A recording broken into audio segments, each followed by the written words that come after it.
Okay.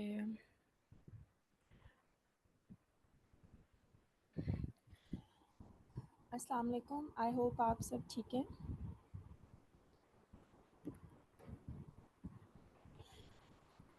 आप सबके questions या जो टेक्स्ट बॉक्स है वो अभी मुझे शेयर नहीं हो रहा, इसलिए आप सब ने अपने जो भी क्वेरीज होंगी, क्वेश्चंस हैं, वो लेक्चर के एंड के लिए रखनी है, ठीक है। और साथ साथ लिखते जाएं, मैं वो लास्ट 20-25 मिनट्स स्पेयर करूँगी ताकि मैं आप लोगों के क्वेश्चंस को एड्रेस कर सकूँ। हमारे साथ कुछ ऑलरेडी पुराने स्टूडेंट्स भी हैं जिन्होंने ओरिएंटेशन क्लास ली थी, और कुछ न्यू हैं जो जिन्होंने अभी रजिस्ट्रेशन करवाई है। तो मैं बिल्कुल स्क्रैच से वापस से स्टार्ट करते हैं ताकि किसी भी तरह की कोई कन्फ्यूजन हो या कोई भी चीज़ हो तो वो क्लियर आउट हो जाए, ठीक है। अगर कहीं पर कोई वॉइस डिस्टॉर्शन होती है कुछ भी, तो आप अपना माइक ऑन करके मुझे बता सकते हैं, क्योंकि आप लोगों के मैसेजेस स्क्रीन पर शेयर नहीं हो रहे। Got it. आपका सबसे पहले ये कि क्योंकि आज फर्स्ट लेक्चर है तो बिल्कुल न्यू बाइक से ही स्टार्ट करते हैं, जैसे किसी को कुछ भी नहीं पता। स्टार्ट करते हैं बेसिक मेरे इंट्रोडक्शन से। जिनको नहीं पता या जिन्होंने ओरिएंटेशन क्लास नहीं ली, माय नेम इज़ लाबा फ़ारूक। प्रोफेशनली मैं एडवोकेट हाई कोर्ट हूँ। I have done LLB as well as masters in English literature. मैं LLB में गोल्ड मेडलिस्ट हूँ। इसके साथ साथ I have done different work. Mainly मैं यंग पार्लियामेंट्री एसोसिएट रही हूँ यूरोपीय यूनियन और GIZ के प्रोजेक्ट में, and I was placed in the provincial assembly. I have an extensive experience of writing parliamentary briefs and other different parliamentary documents. इसके साथ साथ मैं वीकली राइटर हूँ ज़ेबुल शर मैगज़ीन कराची की, और मैं वीकली अपने राइटअप्स पब्लिश करती हूँ। अलॉन्ग विद दैट मेरे आर्टिकल्स पब्लिश होते हैं पाइड मैगज़ीन में। This is my basic and simple introduction. इसके साथ साथ I have scored 84 plus marks in my European history 2 times, and 2024 का अभी तक नहीं पता, just because I am waiting for my result. इसके साथ साथ कोर्स बैकग्राउंड इस तरह से है। लास्ट टाइम मैंने क्योंकि बताया था डिटेल में कि किस तरह से हमने पेपर एनालिसिस किया था और पास पेपर्स देखे थे और CSS का सिलेबस देखा था। देखने के बाद हमें ये पता चला था कि these are the 15 most important topics आपके जो CSS में रिपीटेडली आए हैं, ठीक है। As you are sharing result.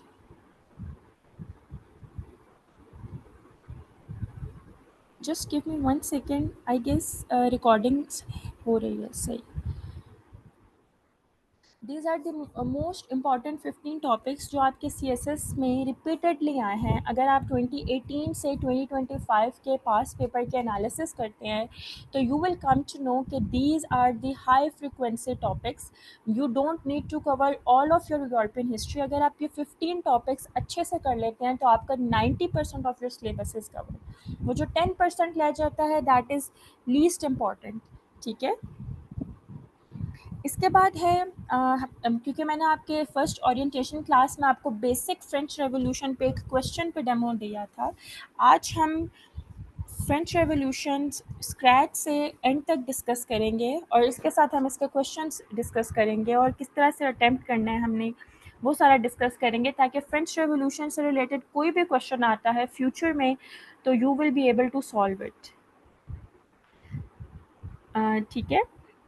अब इस तरह से है कि आपका इस यूरोपियन हिस्ट्री में एक और चीज़ है जो मैं उस दिन बताना आप सबको भूल गई थी, वो ये कि I am preparing different MCQs भी। इसके साथ साथ मेरी कोशिश होगी कि मैं गूगल क्लासरूम पे, लाइक मैंने आज फ्रेंच रेवोल्यूशन आपको पढ़ाया है, तो मैं कल तक ये स्लाइड्स भी अपलोड करूँगी अलॉन्ग विद दैट रिकॉर्डिंग, और इसके साथ साथ डिफरेंट MCQs फ्रेंच रेवोल्यूशन से रिलेटेड क्विज़ फॉर्म में, ताकि जब आप वो सॉल्व करें तो आपको पता हो कि इस टॉपिक से रिलेटेड ये MCQs आ सकते हैं। और इसके साथ साथ मैं डिफरेंट आउटलाइंस जो हैं फ्रेंच रेवोल्यूशन के क्वेश्चन से रिलेटेड वो भी अपलोड करूँगी। जस्ट आउटलाइंस, उसका जो अंदर का मटेरियल होगा वो आप लोगों के पास इस स्लाइड से होगा, just to give you an idea कि आपने क्वेश्चंस को किस तरह से सॉल्व करना है, ठीक है। कोई एक माइक में बता दे कि एम आई ऑडिबल क्लियरली, कोई डिस्टॉर्शन कुछ तो नहीं है, ताकि हम एक फ़्लो में स्टार्ट करें अपना लेक्चर।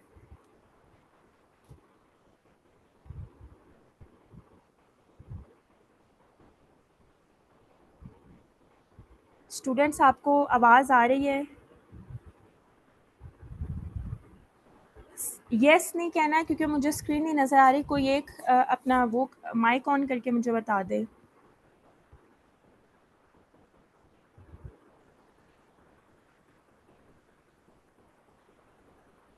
Yes clear. आप लोग फिर टेक्स्ट में लिख लें नो माइक परमिशन। ओके ठीक। चले मैं क्लास के बाद माइक परमिशन देती हूँ, सॉरी। आप अपने क्वेश्चंस जो हैं वो ब्रेक डाउन कर लें, और कोई भी क्वेरीज होती है आपकी तो आपने वो साथ वो करनी है, ठीक है?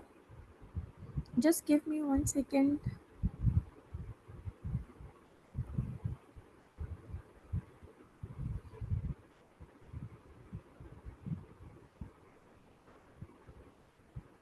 चलिए, जब क्वेश्चंस पूछेंगे तो आप हैंड रेज कर लें ताकि हम उसको डिस्कस करें।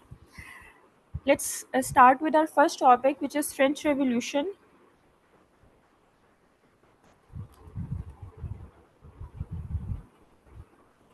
फ्रेंच रेवोल्यूशन हमेशा से आपको बेसिक्स पता होने चाहिए कि फ्रेंच रेवोल्यूशन था क्या, इसका बैकग्राउंड क्या था, इसके कॉजेज़ क्या थे, इसका कोर्स क्या था, किस किस चीज़ को हम कहते हैं कि this was the starting point of French revolution और this was the ending point of French revolution, और फ्रेंच रेवोल्यूशन क्यों इतना फेमस है आपकी हिस्ट्री में, और यूरोपियन हिस्ट्री यहाँ से ही क्यों स्टार्ट हो रही है, ठीक है? ये कुछ बेसिक्स है, ये सबको पता होना चाहिए।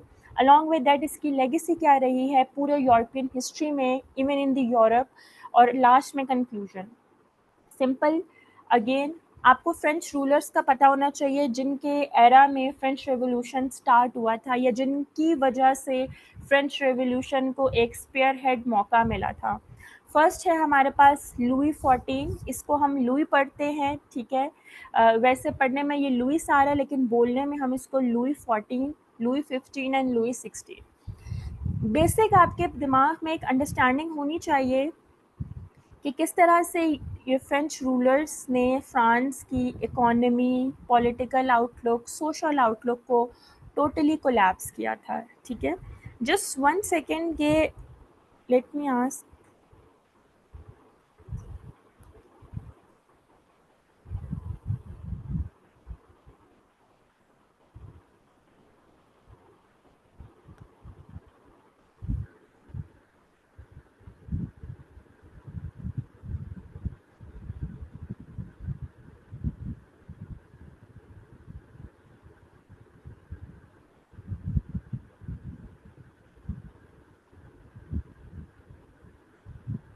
अगर कोई वॉइस की डिस्टॉर्शन या कुछ होती है तो जो स्टूडेंट्स मेरे साथ एनरोल हैं ग्रुप में वो वहाँ पर एक दफ़ा टेक्स्ट करके बता सकते हैं, ठीक है? मुझे यहाँ पर माइक सेटिंग्स आ नहीं रही हैं और I can not waste my more time, okay? ठीक है, ये आपके 3 रूलर्स थे। They were ruling the French society. आपका फर्स्ट रूलर था Louis the 14। Louis the 14 was the most powerful French king who made France a strong and wealthy country. ये एक इसने फ्रांस को एक स्ट्रॉन्ग और वेल्दी कंट्री बनाया था। इसने पैलेस ऑफ वर्सेल्स बनाया था as a symbol of royal power, जहाँ पे आपकी जो मोनार्क थी वो बैठती थी और सारी चीज़ें कंट्रोल करती थी। But his many wars, his lavish spending cost a lot of money and left France in debt. अब मसला ये था फ्रांस का कि France was under the absolute monarch, ठीक है? ये मोनार्की थी। ये आगे हम पढ़ेंगे, जस्ट आपके एक क्लियर कट दिमाग में आइडिया हो कि किस तरह से हमने लेक्चर को लेकर चलना है। फ्रेंच सोसाइटी किंग रूल करता था, और जो किंग थे वो एक लेविश स्पेंडिंग करते थे अपने ऊपर, अपनी पावर के ऊपर, जिसकी कॉस्ट जो थी वो एक लोकल मैन पे करता था, जिसकी वजह से आगे की फ्यूचर प्रॉब्लम्स आपकी कॉज हो रही थी, ठीक है? सेकेंड है आपका लुई द 15। लुई द 15 आपका था कि started a popular king but became dislike because of his weak rule and scandals. ये तीनों जो लीडर्स थे दे वर इनएप्ट, इनके पास कोई लीडरशिप क्वालिटीज़ नहीं थी। They were more into investing in themselves, in accumulating their own power, ठीक है? वार्स में पार्टिसिपेट करना, लग्जरीज में पार्टिसिपेट करना, ठीक है? He lost wars which cost France many colonies, and he did not solve the growing financial crisis. His luxuries, life, and failure to reform taxes made the people angry. towards increase resentment towards the monarchy, impose heavy taxes on the third estate. Basically ये जो आपके monarch थे ये अपने ऊपर जब पैसा invest करते थे तो उसकी जो बर्डन आती थी वो एक कॉमन मिडल मैन या लोअर मिडल क्लास के एक बंदे पर आती थी जो टैक्सेस पे करते थे, जिसकी वजह से आगे जाके आपकी एक रिजेंटमेंट का सेंटिमेंट क्रिएट हो रहा था टुवर्ड्स द मोनार्क और आहिस्ता आहिस्ता आपके लोग रेवोल्यूशन की तरफ जा रहे थे। एंड द थर्ड लुई 16, इसकी वजह से इसकी भी सेम ही पॉलिसीज थी। लुई 16 इनहेरिटेड अ बैंकक्रप्ट कंट्री। इस तक जब तक फ्रांस आया था फ्रांस एक बैंकक्रप्ट बन गया था क्योंकि उसने बहुत सारी वॉर्स में पार्टिसिपेट किया था, लीडरशिप का क्राइसिस था, उसके साथ आपकी वो लग्जरीज थी जिसकी वजह से यहाँ तक फ्रांस आते आते एक बैंकक्रप्ट में आ गया था और this was the high time जिसमें फ्रेंच रेवोल्यूशन देखा गया था। ठीक है, इसको अभी हम आगे डिस्कस करते हैं। ये जस्ट बेसिक पेपर में नहीं आता but you must have the idea कि कौन सा रूलर किस टाइम आपका रूल कर रहा था और उसकी क्या पॉलिसीज थी और उसका क्या इम्पैक्ट था। It's always good in European history कि आपने इंट्रोडक्शन में कोटेशन से स्टार्ट लेना है। मैंने अपने ओरिएंटेशन में स्टूडेंट्स को बताया था और मैं साथ साथ अब बताऊंगी भी, और मैं जब क्वेश्चंस के आउटलाइन गूगल क्लास में शेयर करूंगी तो मैं उनको कोटेशन सारी चीज़ें प्रोवाइड करूंगी ताकि उनके लिए एक ईजिली अंडरस्टैंडेबल चीज़ बन जाए कि हमने क्वेश्चन को कैसे अटेम्प्ट करने। इन जस्ट दो कोटेशंस मैंने आपके लिए लिखी हैं फ्रेंच रेवोल्यूशन से रिलेटेड। फ्रेंच रेवोल्यूशन से रिलेटेड गॉथे ने कहा था कि it is bad government not the bad people who cause revolution. ठीक है, अब मैंने आपको पीछे तीनों गवर्नमेंट्स का ही बताया है कि गवर्नमेंट इतनी ख़राब थी, इनएप्ट थी, उनकी इंटरनल आउटलुक के ऊपर वो फोकस नहीं कर रहे थे, एक्सटर्नली फोकस कर रहे थे, वो वॉर्स में पार्टिसिपेट कर रहे थे, लेविश स्पेंडिंग थी, सेंट्रलाइज गवर्नमेंट थी, जिसकी वजह से रेवोल्यूशन आया था, लोगों के ख़राब होने की वजह से नहीं आया था। You might get for stall के नेक्स्ट आपके CSS में क्वेश्चन यही आए कि it is the bad government not the bad people who cause the revolution. ठीक है, who cause the French revolution, give your opinion. तो आपको पता हो कि ये फ्रेंच रेवोल्यूशन की ही बात हो रही है बट आपने वो वर्ड्स को थोड़ा मोल्ड कर कर लिखने। Second question very famous, when France sneezes the whole Europe got cold. ठीक है, इसका ये एक मेटाफोरिकली बताया गया है कि French revolution was the tipping point जिसकी आइडियाज़, जिसकी सारी चीज़ें यूरोप को अपनी लपेट में ले लेती हैं। आगे जाके हम देखेंगे कि यूरोप में जो रेवोल्यूशंस आते हैं, यूरोप में जो यूनिफिकेशंस होगी, जो आपकी डिफरेंट पावर स्ट्रगल चलेगी, बैलेंस ऑफ पावर, वो सारा फ्रांस के आइडियाज़ के ऊपर बेस है। ठीक है, secondly, before the French Revolution, Europe was largely dominated by absolute monarchs, where kings and queens wielded significant power, often justified by the divine right of king.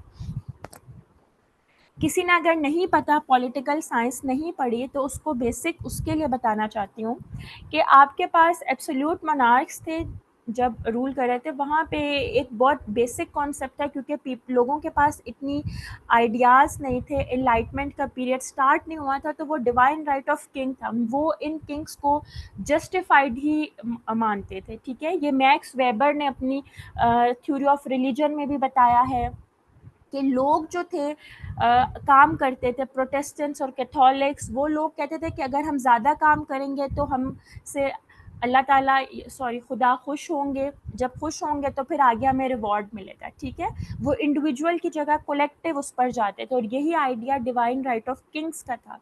लोग वो इनकी जो पावर थी उसको जस्टिफाई कर देते थे कि ये डिवाइनली इम्पोज्ड है और ये आगे से अपने जो भी फैसले ले रहे हैं वो डिवाइनली ले रहे हैं, तो we can not question them. ठीक है, society was structured in a rigid hierarchical system with the monarch, nobility and clergy on the top. अब सोसाइटी एक पिरामिड की फॉर्म में आपकी बनी होती है, पहले आपके मोनार्क्स हैं, फिर नोबेल्स हैं, फिर क्लर्जी है, इसके बाद जो आपके कॉमन पीपल थे जो कि 98% ऑफ योर फ्रेंच पॉपुलेशन थे वो नीचे आते थे। सही है, अब मेरे पास मेरा वो आज पेन नहीं है, मैं कल इंशाल्लाह अपनी स्लाइड्स के साथ अपना पेन ऐड करूँगी ताकि फिर मैं आपको यहाँ पर बनाकर भी बताऊँगी कि आपने किस तरह से इलस्ट्रेशंस में बताना है। पिरामिड बना के उसके ऊपर आप जल्दी से मोनार्क लिख देंगे, नोबिलिटी और क्लर्जी, ताकि एग्जामिनर को पता चलता रहे कि ओके ये बंदा अटेंटिवली है, ये सिर्फ राइटिंग के ऊपर नहीं, ये अपनी चीज़ें एक्सप्रेस भी कर सकता है और अच्छे से बता भी सकता है। ठीक है। Third, economically, feudalism still persisted in many regions, with agriculture being the primary source of income, and enlightenment was just beginning to challenge these traditional structures. अब आहिस्ता आहिस्ता क्या होता है, क्योंकि आपका यूके में ग्लोरियस रेवोल्यूशन आया होता है, मैं आपको भी पढ़कर बताती हूँ नेक्स्ट स्लाइड में। ग्लोरियस रेवोल्यूशन के बाद आपके आहिस्ता आहिस्ता इनलाइटमेंट के आइडियाज़ स्टार्ट हो जाते हैं। एब्सोल्यूट मोनार्कीज़ को चैलेंज कर रहे होते हैं लोग कि ये डिवाइनली इम्पोज नहीं है, ये खुद ही से आए हुए हैं और ये हमें हमारे राइट्स नहीं दे रहे, लिहाजा हमें हमारे राइट्स मिलने चाहिए। ठीक है। जब ये राइट्स मिलने स्टार्ट हो जाते हैं तो वो आहिस्ता आहिस्ता कॉन्स्टिट्यूशनल मोनार्कीज़ में चले जाते हैं। लाइक जो आपके मोनार्क्स होते हैं वो सिर्फ टिट्यूलर हेड्स के तौर पर रह जाते हैं, बाकी पावर आपकी पार्लियामेंट के पास चली जाती है। और जो फ्रांस की इकोनॉमी होती है वो एग्रीकल्चर पर बेस्ड होती है, उनकी जो प्राइमरी सोर्स ऑफ इनकम है दैट वाज एग्रीकल्चर। इसके साथ साथ आपके यूके के इनलाइटमेंट के आइडियाज़ परसिस्ट कर रहे होते हैं, स्प्रेड हो रहे होते हैं through out the Europe including France. अब देखें, the glorious revolution which occurred in England in 1688 was a significant event that laid down the groundwork for the modern constitutional monarchy and parliamentary democracy. अब examiner is not going to ask you कि what is glorious revolution, but somehow कोई MCQ आ सकता है कि glorious revolution ने change क्या किया, तो यू मस्ट हैव आइडिया कि एब्सोल्यूट मोनार्की को चेंज करके कॉन्स्टिट्यूशनल मोनार्की की तरफ लेकर गए थे। ये हम आगे डिस्कस करते हैं। This was glorious revolution, simple, peaceful removal of your Kings James II, which replaced by William and Mary. इसको glorious इसलिए कहते हैं क्योंकि इसमें कोई bloodshed नहीं हुआ था। आपकी एब्सोल्यूट मोनार्की यूके में ख़त्म हुई थी और वहाँ पे कॉन्स्टिट्यूशनल मोनार्की आई थी, जिसकी वजह से आपका फेमस बिल ऑफ राइट्स आए थे, जिसमें आपका पार्लियामेंट स्ट्रॉन्ग हो गया था, सिविल राइट्स प्रोटेक्ट हो गए थे और किंग को एक लिमिटेड पावर दे गई थी। वहाँ पे आपकी पार्लियामेंट्री डेमोक्रेसी की एक ग्राउंड वर्क जो था दैट वाज लेड, जिसमें आपका कैबिनेट होगा, प्राइम मिनिस्टर होगा, रूल ऑफ लॉ होगा। ठीक है। अच्छा, ये सारी चीज़ें तो यूके में हो रही थी।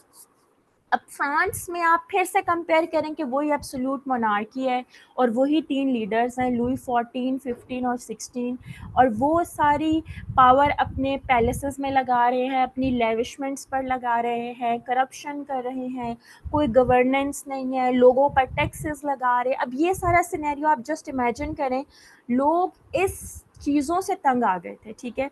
पीपल स्टार्टेड, आपकी रेवोल्यूशन में people started demanding their rights. वो कहते थे कि जब यूके में रेवोल्यूशन आ सकता है, यूके में लोगों को राइट्स मिल सकते हैं, देन व्हाई नॉट फ्रांस। लोग चाहते थे कि ये जो एब्सोल्यूटिज्म का कॉन्सेप्ट है ना, एब्सोल्यूटिज्म की थ्योरी, एब्सोल्यूट मोनार्की, ये किसी तरह ख़त्म हो जाए। ठीक है। आप लोग येस भी लिख सकते हैं ग्रुप में, मैं साथ साथ देख लूँगी अगर कोई किसी की क्यूरी हुई या कोई वॉइस का डिस्टॉर्शन हो।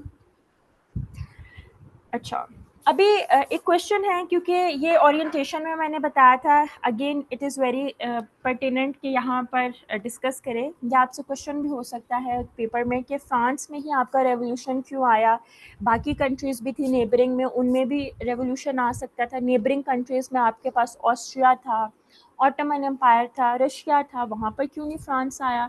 तो फर्स्ट एंड फॉरमोस्ट हम देखते हैं कि strong centralise control, Austria, Ottoman Empire और रशिया है stronger, more repressive autocratic government. ठीक है। जो बाकी कंट्रीज़ थी ना, उनकी बहुत सेंट्रलाइज कंट्रोल था अपनी पॉपुलेशन पर, वहाँ पे आइडियाज़ स्प्रेड नहीं हो सकते थे क्योंकि उनकी जो लीडरशिप थी ना वो इतनी इनएप्ट नहीं थी as compare to the France. ठीक है। फ्रांस की गवर्नमेंट जो थी उस तरह से इंटरनली फोकस्ड नहीं थी, लेकिन जो ऑस्ट्रिया, ऑटोमन एम्पायर और रशिया थे, they had a very strong control over their population. That's why they had limited the spread of all those revolutionary ideas and dissent. Revolutionary ideas were glorious revolution के which started questioning your absolute monarchy, ठीक है, giving the ideas of your constitutional monarchy, ये सारे ideas आपके Austria, Russia, Ottoman empire में नहीं जा रहे थे। दिस इज़ द रीज़न कि रेवोल्यूशन फ्रांस में ही क्यों आया। Secondly, different social structures. These empires had deeply entrenched feudal systems where peasants and lower classes had limited means to organize or challenge the authority. अब मसला ये है, मैंने आपको पहली स्लाइड में बताया कि फ्रांस की जो इकोनॉमी थी that was highly dependent on your agriculture, ठीक है, और एग्रीकल्चर को जो कंट्रोल करता था that was your lower middle class, जिसको हम थर्ड स्टेट कहते हैं, ESTATE स्टेट, ठीक है।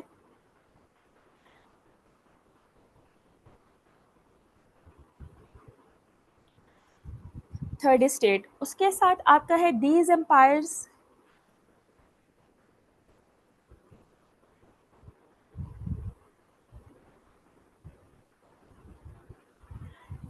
अच्छा, सॉरी, सेकंड आपका ये है कि फ्रांस में आपकी थर्ड स्टेट जो थी वो एग्रीकल्चर को ओन करती थी और उनका बहुत ज़्यादा स्वे था अपनी फ्रेंच सोसाइटी में, जस्ट बिकॉज कि वो एग्रीकल्चर के ऊपर डिपेंडेंट थी आपकी फ्रेंच सोसाइटी।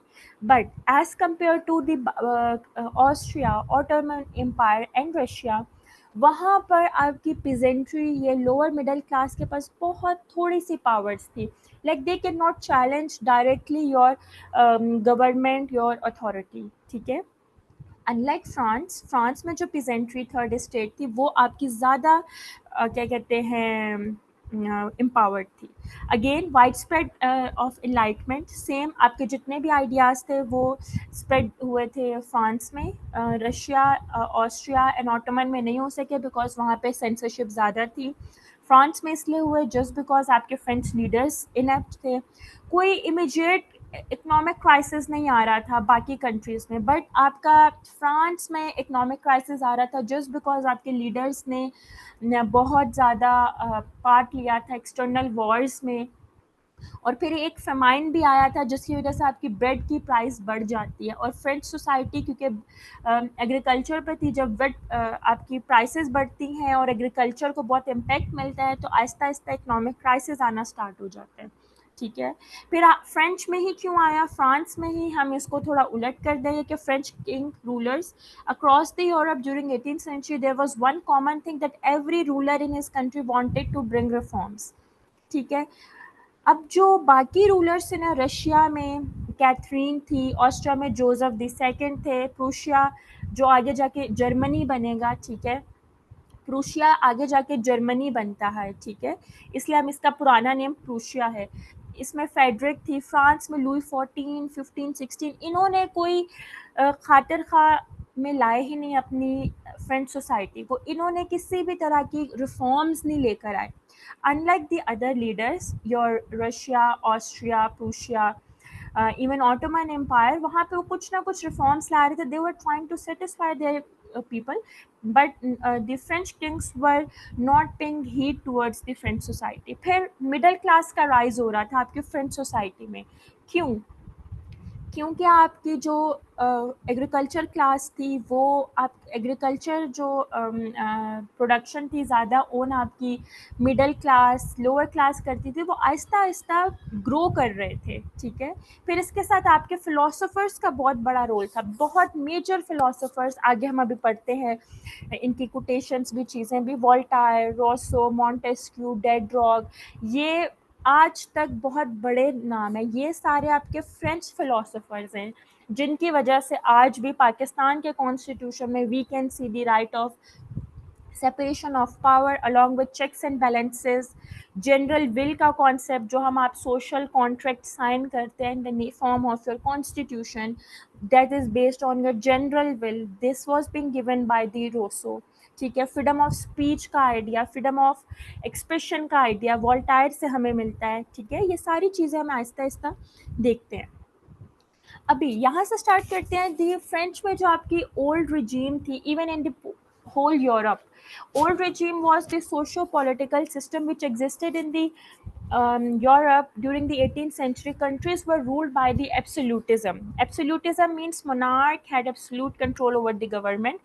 वहां पर 3 तरह की क्लासेस थी, ठीक है, 3 नहीं 2 तरह की, तीसरी मैं आगे नेक्स्ट बताऊंगी। 2 तरह की थी, एक अनप्रिविलेज्ड क्लास, पे टैक्सेस एंड ट्रीटेड बैडली। इसमें आप थर्ड स्टेट को करें। Third state means ESTATE mean lower middle class which was the 98%, ठीक है। बाकी प्रिविलेज क्लास डिड नॉट पे taxes and treated well.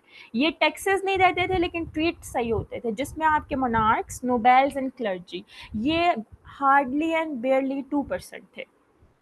Just to give you an idea, या paper में लिखते नहीं हैं लेकिन आपके दिमाग में it must be very clear, very precise, कि आपको पता हो कि दिस वाज द सिस्टम। आपको कहीं पर मौका मिलता है क्वेश्चन में तो आप एक छोटी सी डायग्राम की फॉर्म में बनाकर बता सकते हैं। ऊपर एब्सोल्यूटिज्म लिखेंगे, नीचे आप लिख देंगे कि क्लास डिवीजन, उसमें आप अनप्रिविलेज। कल मेरा ये डिजिटल पेन आ जाएगा तो मैं आपको इसमें स्क्रीन पर बना कर थोड़ा सा आइडिया बताऊंगी कि आपने किस तरह से ड्रॉ भी साथ करना है।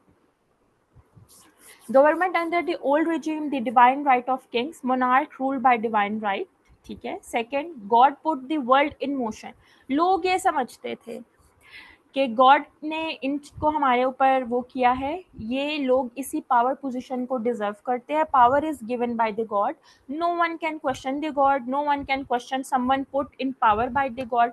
Questioning the monarchy was considered as a blasphemy because it mean to question the God, because लोगों के पास वो आइडियाज नहीं थे, इनलाइटमेंट नहीं थी, तो लोग डिवाइन राइट्स को क्वेश्चन ही नहीं कर सकते थे, ठीक है। ये सारा सिनेरियो था आपका सारे यूरोप में, including UK before glorious revolution, और फ्रांस में तो था ही था। दिस वॉज द मैप आपका 1789 में फ्रेंच रेवोल्यूशन जब आता है। ये मैं आपको इंशाल्लाह जो गूगल क्लासरूम में अपलोड करूँगी, मैं आपको बताऊँगी कि आपने कैसे इजी वे में बस इसको बनाना है। वो आप जब प्रिंट आउट कर लेंगे तो आपको इजीली समझ आ जाएगा।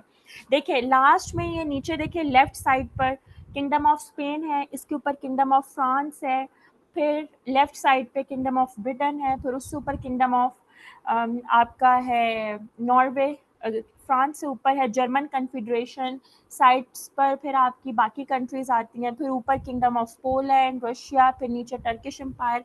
तो फ्रांस का जो पूरी रेवोल्यूशन है और इवन आपकी यूरोपियन हिस्ट्री है ना, वो इस मैप के गिर्द घूमेगी। हम इसको अच्छे से पढ़ेंगे और हमें सीखेंगे भी। ये मुश्किल नहीं है, आपको बेसिक हर चीज़ पता होगी and you will be easily drawing this map इंशाल्लाह। फिर सोसाइटी आपकी किस तरह से थी इसी ओल्ड रिजीम में, डिवाइन राइट ऑफ किंग्स में। हम फिर फ्रांस पे स्पेसिफिक आते हैं। First state, high ranking members of your church, privileged class, Roman Catholic clergy. इसमें आपकी थी रोमन कैथोलिक्स, ठीक है, हाईएस्ट क्लास। फिर नोबेल्स आते थे, ये भी प्रिविलेज थे। प्रिविलेज क्लास का मतलब है ये, ठीक है, ये टैक्सेस नहीं दे रहे और ये ट्रीटेड वेल है। जहाँ पे अनप्रिविलेज मैं लिखूंगी मीन्स कि वो टैक्स दे रहे हैं but they are treated badly.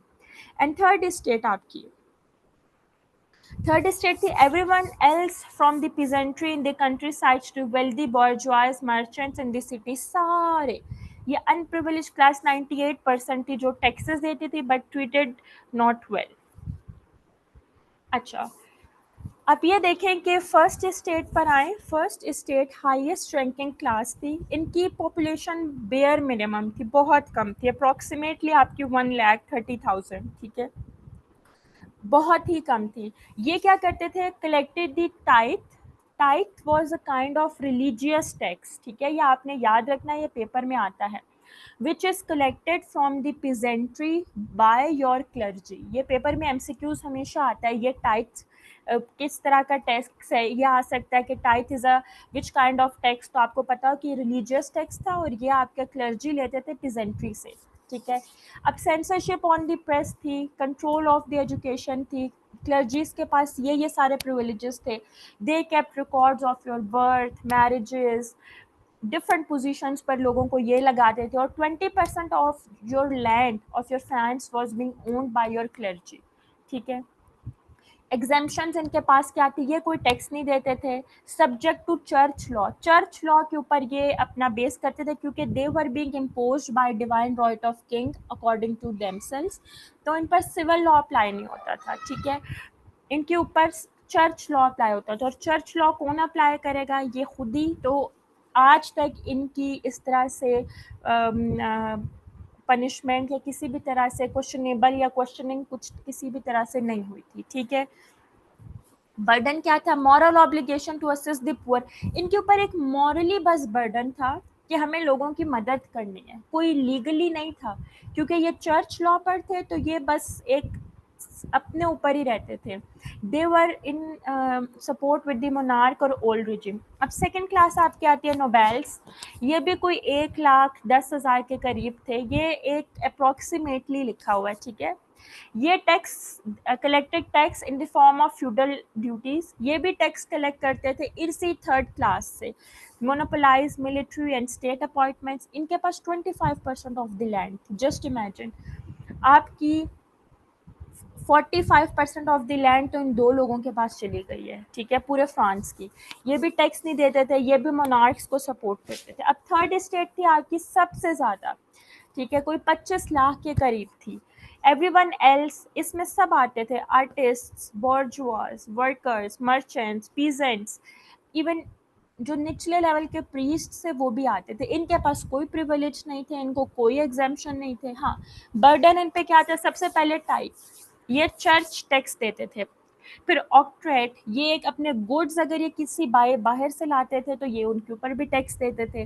Paper में आपसे एग्जामिनर एमसीक्यूज में यह पूछ सकता है टैक्सेस के ऊपर कि टाइप कौन सा टैक्स है, रिलीजियस टैक्स है, चर्च टैक्स, आप इसको दोनों कह सकते हैं। ऑक्ट्रॉट टैक्स आपका गुड्स के ऊपर टैक्स है जो आप बाहर की कंट्रीज से लाते थे, सिटी से।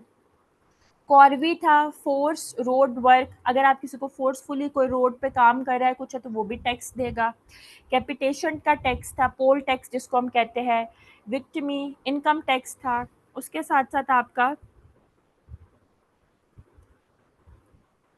गैबिली सॉल्ट टैक्स, ठीक है। ये सारे डिफरेंट टाइप के टैक्स थे, बट मोस्ट इम्पॉर्टेंट टैक्स था आपका इसमें टाइप, जो कि आपका क्लर्जी लेती थी पीजेंट्री क्लास से। अच्छा, अब यहाँ पे किंग आपका क्या करता था, हम ये किंग लुई 14, 15 एंड 16 की बात कर रहे हैं, ठीक है। ये करते थे फर्स्ट ब्लू लेफ्ट साइड पे आप देखें, अपॉइंटेड द इंटेंडेंट्स द पेटी tyrants who govern the France 30 districts. France के उस टाइम डिफरेंट डिस्ट्रिक्ट्स थे, ये अपने ही लोग अपॉइंट करते थे ताकि वही उधर से डिफरेंट गवर्न करे सिटीज़ को, ये मिलिट्री को कंट्रोल करते थे। फिर appointed the people who would collect his taxes and carry out his laws, ठीक है। ये लोगों को अपॉइंट करते थे कि टैक्सेस भी वही लेंगे। किंग आगे से फर्दर पावर अपने डिवॉल्व करता था, क्यों, क्योंकि किंग बहुत ही इनएप्ट था, वो खुद ये सारी चीज़ें परफॉर्म नहीं कर सकता था, वो अपने लेविश और लाइफस्टाइल में इतना बिजी था और एक्सटर्नल वॉर्स में कि उन्होंने पावर अपनी बाकी नीचे लोगों को दी हुई थी।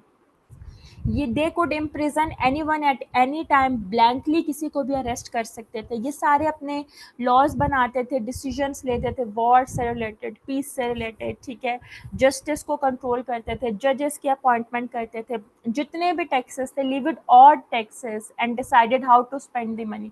टैक्सेस ये लोगों पर लगाते थे, 98% of your peasantry class, third state, लेकिन उनकी जो मनी स्पेंड होती थी that was being between the nobles clergy, और बाकी नीचे किसी को कुछ नहीं मिलता था। तो जस्ट इमेजिन हम कॉन्टेक्स्ट बिल्ड कर रहे हैं कि फ्रेंच में रेवोल्यूशन क्यों आया। और एक और चीज़ हमेशा याद रखें कि French revolution was not planned, it was unplanned revolution. Paper में कोई ऐसी स्टेटमेंट भी आ सकती है कि वाज फ्रेंच रेवोल्यूशन प्लान्ड, तो नो, प्लान्ड नहीं था। लोग रेवोल्यूशन लाना नहीं चाहते थे, लेकिन सिचुएशंस ऐसी बन रही थी कि आगे रेवोल्यूशन आएगा। अब आप यहाँ से आहिस्ता आहिस्ता देखते जाएं कि किंग की लीडरशिप, स्टेट जनरल्स आपके टैक्सेस कैसे पे कर रहे हैं, टैक्सेस इम्पोज कैसे कर रहे हैं, ये सारी चीज़ें, ठीक है। तो ये सारी चीज़ें रेवोल्यूशन आहिस्ता आहिस्ता ला रही हैं।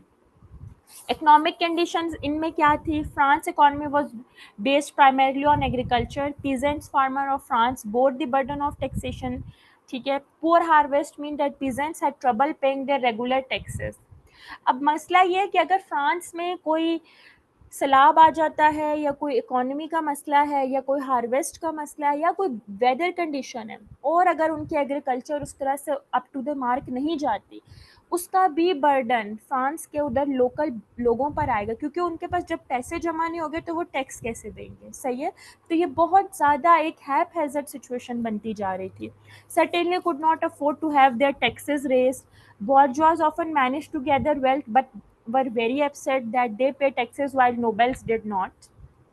बॉर्जवाज इसमें से थोड़ी सी upper class Aahista Aahista develop हो रही होती है, which was the middle class, जो अपने टैक्सेस देते हैं, बट जब ये देखते हैं कि नोबेल्स तो बहुत ज़्यादा उनको शेयर है लैंड में लेकिन वो टैक्सेस नहीं दे रहे, इस वजह से फिर इसका कंसर्न रेज हो रहा था। Then again France is bankrupt, the king Louis XVI lavished money on himself and resident like Versailles. Queen Marie Antoinette was seen as a wasteful spender. ये इसकी बीवी होती है, ये सबसे ज़्यादा वेस्टफुल स्पेंडर होती है, ये सबसे ज़्यादा पैसे अपने बालों को बनाने में लगाती है, ठीक है, विच वॉज वेरी अनोइंग। और मेकअप में एक्स्ट्रा लेविश चीज़ों में लगाती है, और she was the extremely worst adviser, bad adviser थी। इसने आज तक अपने हस्बैंड को, किंग लुई 16 को, कोई अच्छी एडवाइस दी ही नहीं, सिवाय इसके कि आप जाके वॉर्स में पार्टिसिपेट करें और अपने आप को फेमस करें, जिसकी वजह से जिसकी कॉस्ट जो पे करता है वो फ्रांस करता है। इसी ने एडवाइस किया होता है कि आप जाके अमेरिकन रेवोल्यूशन में अमेरिकन को सपोर्ट करें, ठीक है। फिर deficit spending, a government spending more money than it's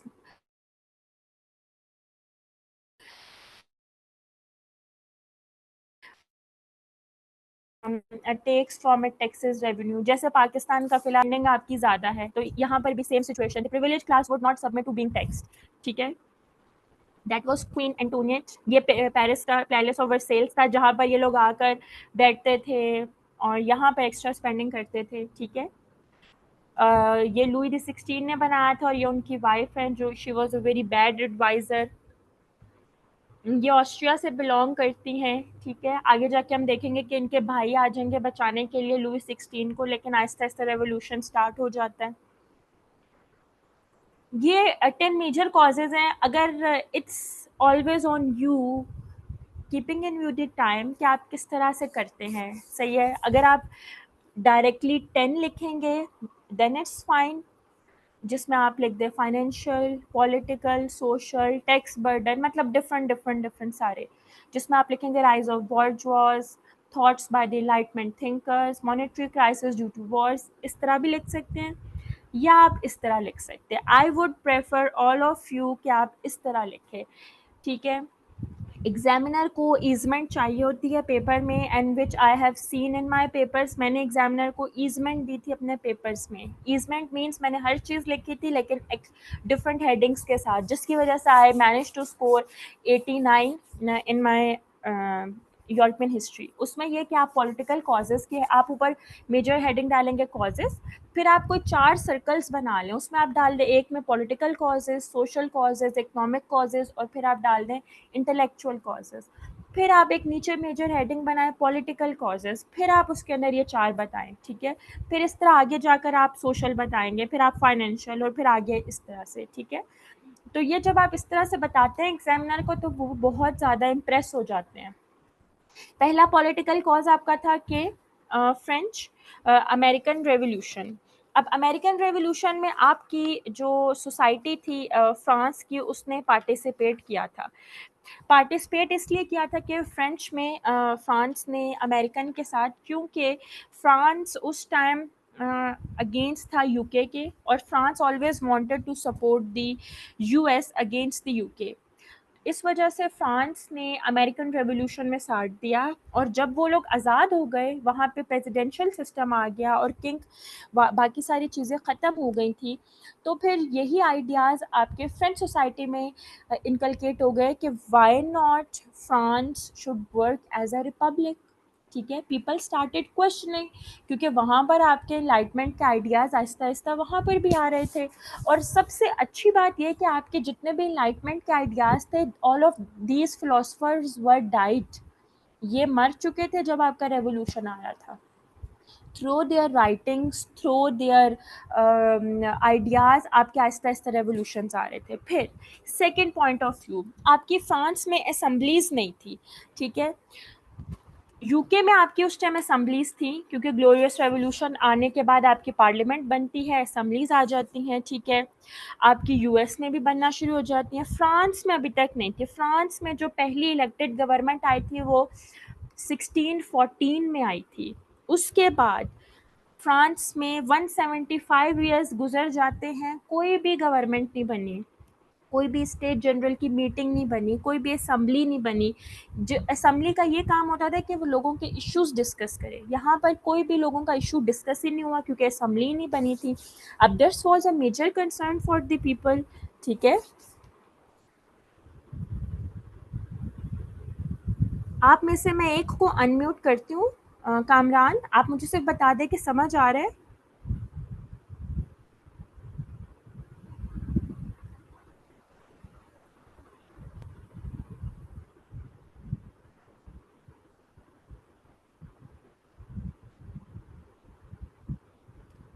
आप अनम्यूट नहीं हो रहे। अच्छा, समझ सबको आ रहा है। वॉइस का तो कोई इशू नहीं है, टेक्स्ट में बता दें।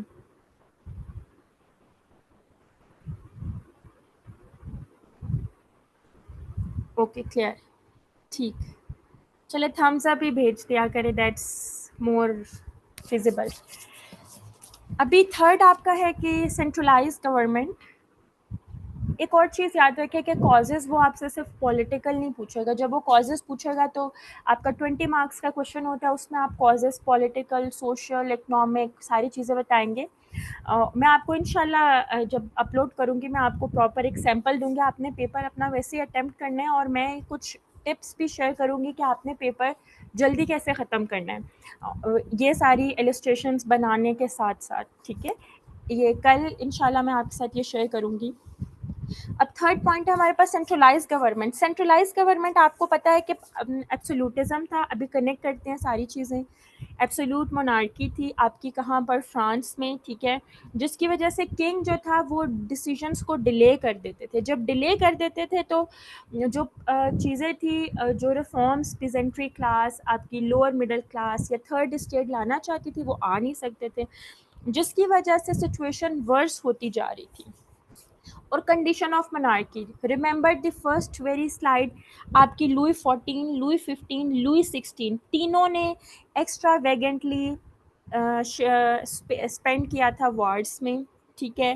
तीनों ने सेम लेगेसी फॉलो की थी, तीनों थे आपके वीक रूलर्स, तीनों की इनएप्ट लीडरशिप क्राइसिस थी, एक्स्ट्रा एम्बेलिशमेंट, एक्स्ट्रा वेगेंट खर्चे थे, जिसकी वजह से आपके रेवोल्यूशन की एक चीज़ें बनती जा रही थी, ठीक है। ये चार मेजर पॉलिटिकल कॉजेज़ है और आप अच्छे तरीके से इसको लिखेंगे तो you are good to go. Third, second हमारा है सोशल कॉजेज़। अब सोशल कॉजेज़ में हमारे पास सबसे पहले ये है कि tax burden on the third state, सही है। थर्ड स्टेट आपने इसमें आप ये लिखेंगे, अगर नहीं भी लिखे तो आप इसमें एक वो पायरामिड बना दें कि आपकी फर्स्ट स्टेट में आती है रोमन कैथोलिक्स, सेकंड में आती है आपकी नोबेलिटी और थर्ड में आपकी आती है ये पीजेंट्री क्लास। थर्ड स्टेट पे 98% आपका टैक्स बर्डन था। इसमें आप थोड़ी सी एग्जांपल डाल दें कि ये लोग टाइट भी देते थे और डिफरेंट पोल टैक्सेस देते थे, डिफरेंट काइंड ऑफ आपके ट्रेडिंग टैक्सेस देते थे। तो ये एग्जामिनर के लिए मोर देन इनफ है, ठीक है। You guys are not needing कि आप एक पॉइंट पे 20-20 लाइंस लिखें। आप एक पॉइंट पे अगर 5 लाइंस विद इलस्ट्रेशन लिख देते हैं, best.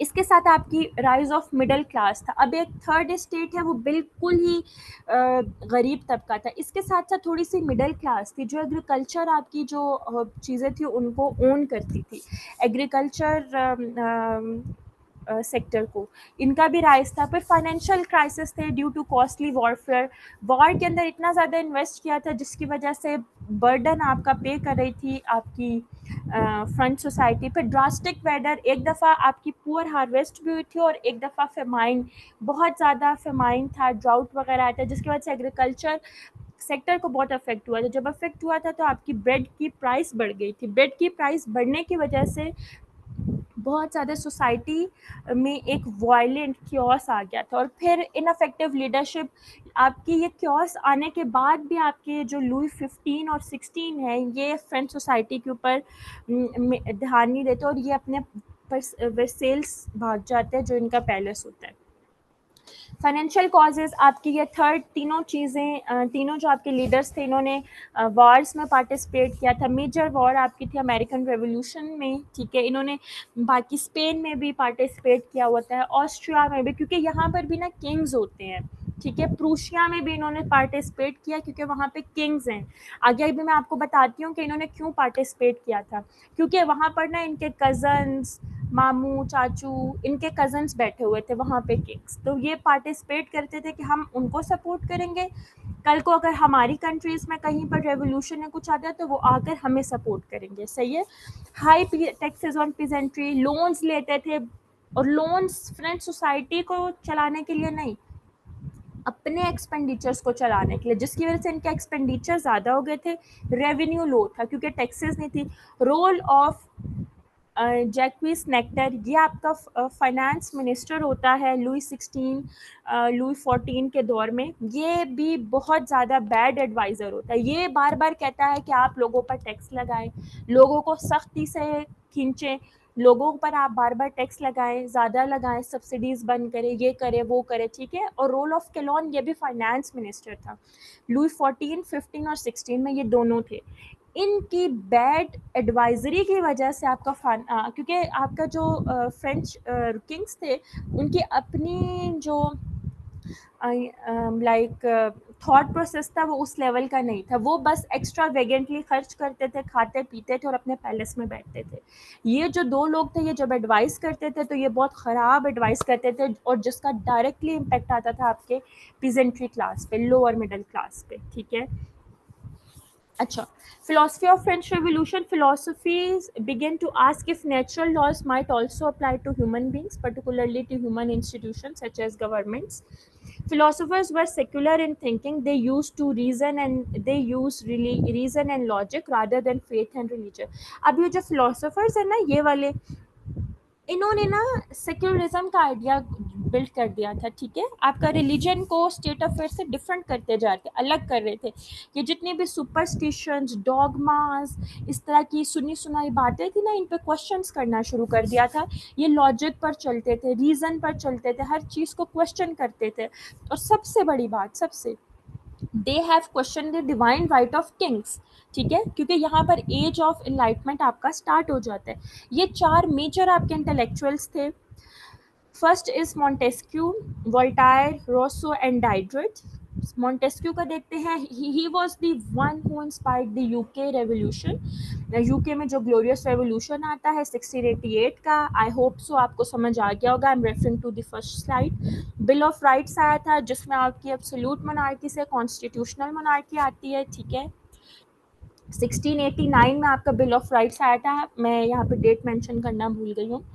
Study on the UK politics and separation of power. अब इसने जब ये सारी चीज़ें देखी तो इसके आइडियाज़ फ्रेंच सोसाइटी में आ चुके थे, लेकिन फ्रेंच सोसाइटी में ऐसा कोई भी सीन नहीं था। फ्रेंच सोसाइटी में कोई सेपरेशन ऑफ पावर नहीं, चेक्स एंड बैलेंसेस तो थे ही नहीं, वहाँ पर एब्सोल्यूटिज्म चल रहा था, एब्सोल्यूट मोनार्की थी, people were very violent towards the king, ठीक है। फिर Voltaire, he was the one जिसने डिफरेंट सटारिकल वे में रिलीजन, क्लर्जी और चर्च पर सटायर्स लिखे थे, ठीक है, और उनको क्वेश्चन किया था। He criticise the absolute monarchy and social injustice. इसकी ये फेमस कोटेशन, और आप ये लिखें हमेशा फ्रेंच, इसके अंदर आप एक ये कोटेशन लिखेंगे, दो जो मैंने आपको स्टार्टिंग में बताएंगे आगे भी आएंगी, तो आप ये क्वेश्चन में लिखें। फ्रेंच रेवोल्यूशन में जब भी कोई क्वेश्चन है आप लिखें ये सारी चीज़ें। I disapprove of what you say, but I will defend to death your right to say. ठीक है, freedom of speech, freedom of expression की बात हो रही है, ठीक है।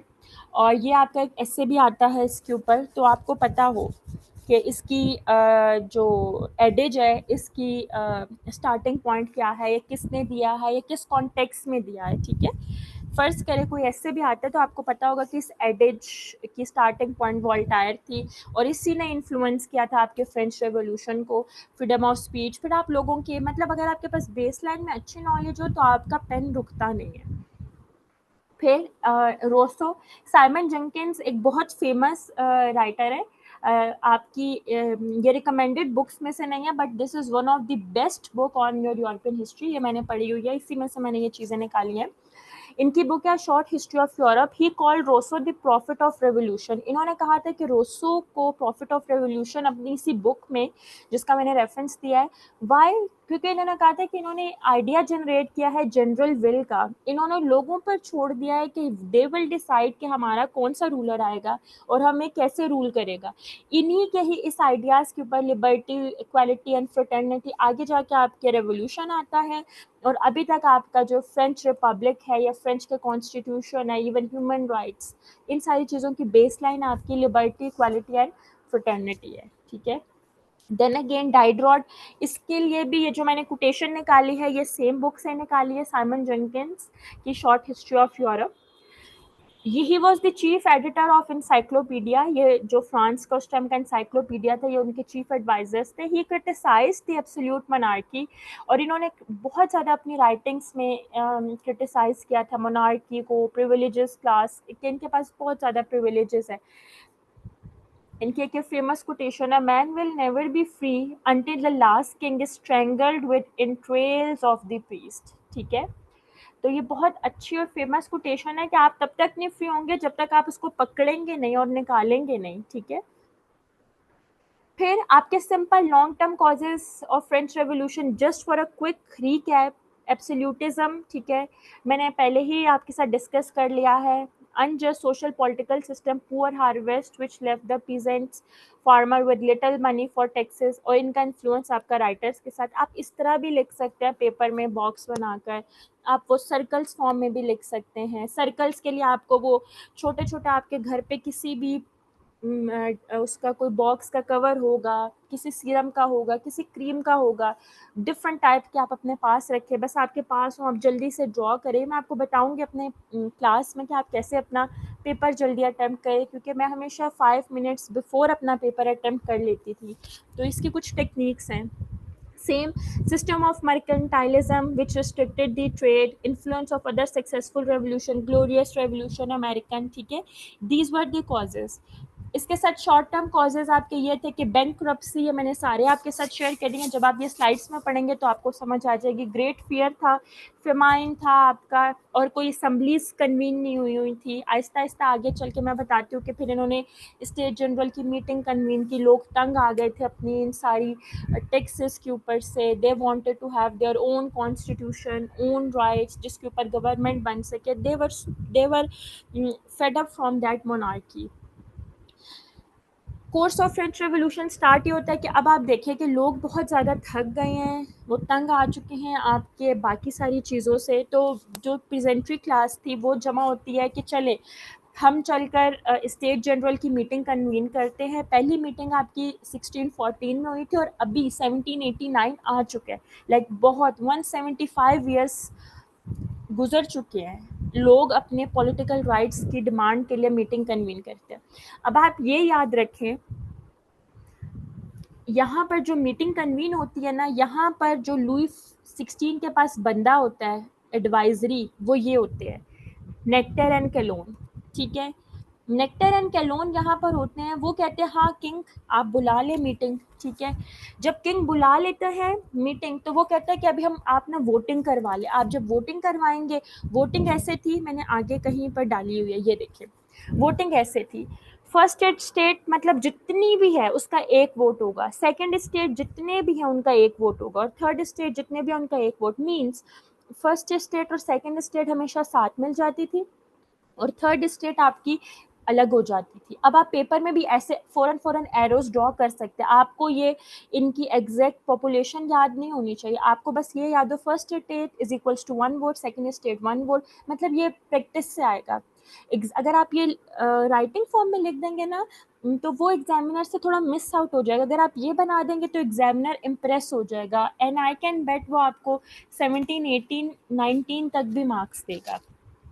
ठीक है, ये भी 3 वोट, 3 इस तरह से वोटिंग थी। अब यहाँ पर स्टेट जनरल की मीटिंग कन्वीन होती है, नेक्टर एडवाइस करता है लुई 16 को कि आप ना वोटिंग करा लें, आप लोग फिर जीत जाएंगे। अब जब ये वोटिंग कराते हैं तो आपकी जो पीजेंट्री क्लास होती है वो तो खड़ी हो जाती है, वो कहती है नहीं ऐसे नहीं, हमेशा आप लोग साथ हो जाते हो और हमारा एक वोट है, हालांकि हमारी पॉपुलेशन 98% है, ऐसे नहीं होगा।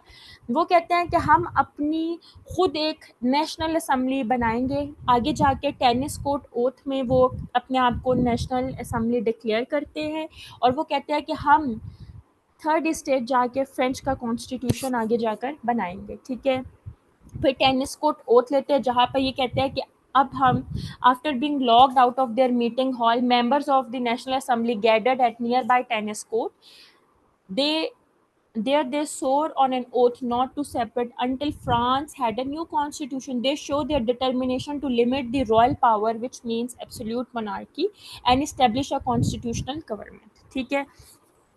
अब स्टेट जनरल की मीटिंग होती है, इसके अंदर मेंबर्स आपके डिफरेंट मेंबर्स होते हैं, ट्रेडिशनल लिस्ट होती है, ग्रीवियंसेस लिखे जाते हैं और इसमें मॉडरेट्स भी होते हैं।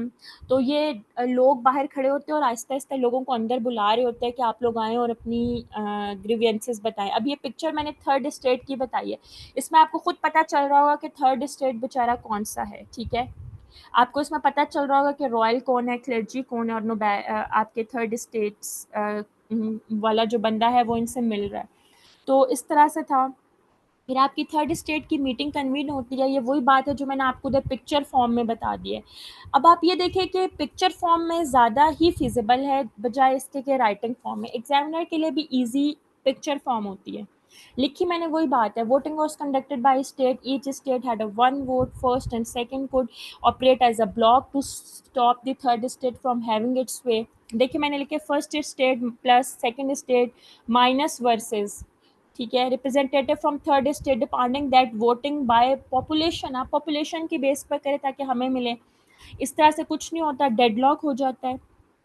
फिर आपकी national assembly, Louis 16 did not actually want a written constitution, ये खुद जो नहीं चाह रहा ना इसको, वो कैलोन और नेक्टर एडवाइस कर रहा है कि आप ना अगेंस्ट हो, आपकी पावर्स कम हो जाएंगी, क्योंकि they were very bad advisers. When news of his plan to use military force against the National Assembly reached Paris, people stormed the Bastille. अब होता ही है कि जब ये कॉन्स्टिट्यूशन लोग बनाने लगते हैं, ये नेक्टर और ये इसको गाइड करते हैं कि आप ना मिलिट्री यूज़ कर ले इसके ऊपर। लोग जाते हैं स्टॉर्मिंग ऑफ बेस्टाइल करने, वहाँ पे एक एम्यूनेशन का इनका जगह है। ये थर्ड पिक्चर देखिए, फर्स्ट की थर्ड पिक्चर, लोग जाकर इस जगह को जला देते हैं, यहाँ से प्रिजनर्स को आज़ाद करते हैं और जितनी भी एम्यूनेशन मिलती है उसको अपने पास रख लेते हैं। फर्स्ट पिक्चर है आपकी नेशनल ये मीटिंग जो कन्वीन होती है, ठीक है, स्टेट जनरल की, वो है। सेकंड है आपके टेनिस कोर्ट ओथ, थर्ड आपकी पिक्चर है स्टॉर्मिंग ऑफ डिस्चार्ज, सही है। अब इसके बाद the third state declare itself to be a national assembly, आप इस तरह भी बनाएंगे पेपर में, ठीक है। ये बहुत ईजिली बन जाता है, जब आप प्रैक्टिस करते हैं ना तो ये बहुत ईजिली बन जाता है। इससे बजाय इसके कि आप ये बातें पैराग्राफ में लिखें और पैराग्राफ लिखे, एग्जामिनर आपको मार्क्स नहीं देगा। अगर देगा भी तो आप 50s में घूमेंगे, 60s में हट जाएंगे। अगर आपने 89 90 तक आना है तो आपने उसके लिए इस तरह की पेपर प्रेजेंटेशन एग्जामिनर को देनी है, ठीक है। आपने ये जल्दी जल्दी से लिख कर फिर ड्रॉ करना है। इसको मैं बताऊंगी कि पहले आप इनको ड्रॉ करके रखेंगे, फिर इनको आप फिल करेंगे, इसकी टेक्निक्स हैं, ये हम प्रैक्टिस करेंगे। फिर Louis 16 responded by locking the third state, फिर थर्ड स्टेट ने अपने आप को टेनिस कोर्ट ओथ में एक ओथ लेते हैं और अपने आप को नेशनल असेंबली डिक्लेयर करते हैं। ये इनकी एक फेमस स्पीच है, ये जब मैं स्लाइड शेयर करूँगी तो आप लोग ये पढ़ लें, याद करने की ज़रूरत नहीं है, जस्ट फॉर योर रेफरेंस के वो उधर मांग क्या रहे थे, मांग वही रहे थे कि they wanted to end that absolute monarchy, और वो अपने एक राइट्स बना मिलने चाहते हैं उनको, वो ये डिमांड कर रहे थे, एक कॉन्स्टिट्यूशन बने उनका, ये डिमांड कर रहे थे, ठीक है। और ये उनका ओथ था। उसके बाद आहिस्ता आहिस्ता इसके साथ साथ आपकी पेरिस में अपराइजिंग हो रही होती है, क्योंकि किंग ने आपका डिमांड किया होता है कि आप जाकर इस थर्ड स्टेट के ऊपर धाबा बोल दें, आप इसके ऊपर मिलिट्री का यूज़ कर लें, जिसकी वजह से अपराइजिंग स्टार्ट हो जाती हैं। फिर लोग ना सिर्फ स्टॉर्मिंग ऑफ डिस्चार्ज करते हैं बल्कि आपके नोबेल्स को अटैक करते हैं, फ्यूडल लॉर्ड्स को अटैक करते हैं, ठीक है। आपकी जो फ्रांस का लुई 16 होता है उसको फोर्स करते हैं कि वो फ्रांस से एक तो भागे और ट्राई कलर जो फ्लैग है वो इंट्रोड्यूस करे। अभी जो फ्रांस का कॉन्स्टिट्यूशन फ्लैग का कलर है ना, दैट वाज बीइंग डिमांडेड। इससे पहले कोई अपना डिफरेंट कलर का इनका फ्लैग था जो लुई 16 का मोनार्की का फ्लैग था, ठीक है। फिर स्ट्रोमिंग ऑफ डिसचार्ज, इसके बाद लोग अपना नेशनल असम्बली जब डिक्लेयर करते हैं तो दे ड्राफ्टेड देयर फर्स्ट कॉन्स्टिट्यूशन, और उस कॉन्स्टिट्यूशन में draw drafted the declaration of rights of man and citizen, ठीक है। इसमें ये अपनी freedom of speech, equality before the law, ये सारी चीज़ें उसमें इंट्रोड्यूस करवाते हैं। फिर आहिस्ता आहिस्ता थाउजेंड, इसी के साथ साथ आपकी फूड शॉर्टेज होती है, ब्रेड शॉर्टेज होती है, और आपका जो किंग और क्वीन है वो भागकर वर्सेल्स के अपने पैलेस में चले जाते हैं लोगों से बचने के लिए। तो लोग जो है ना, most of the women's march towards the Versailles, they were very angry, क्योंकि वहाँ पर पता चलता है कि वो जो मैंने आपको बताया था लुई 16 की वाइफ क्वीन एंटोनियट, वो इस दौरान पैसा लगवा के अपने बालों को बनवा रही होती है बजाय इसके कि वो ब्रेड प्राइसेस को कंट्रोल करे, ठीक है। और अपने किंग, अपने हस्बैंड को एडवाइस करे कि आप लोगों के ग्रीवियंसेस को सॉर्ट आउट करें। तो लोगों को जब ये पता चलता है तो वो वर्सेल्स की तरफ औरतें ख़ास तौर पर बहुत ही गुस्से से मार्च करती हैं, ठीक है। They demanded bread and forced Louis XVI and his family to move to Paris, bringing the monarchy closely under the watch of revolutionaries. अब ये याद रखना है कि इसमें ना revolutionaries थे, revolutionaries were very conservative, ठीक है। उनको बहुत ज़्यादा वो ये जो revolutionaries थे, कुछ इनके अंदर ना एक हार्ड लाइनर्स भी था, अभी हम ये आगे इसमें पढ़ते हैं। फिर आपका evolution of monarchy, French Republic बन जाता है। फ्रेंच रिपब्लिक के साथ साथ रेन ऑफ टेरर स्टार्ट हो जाता है। रेन ऑफ टेरर अभी हम थोड़ा सा आगे डिटेल में डिस्कस करते हैं, just to give you an insight.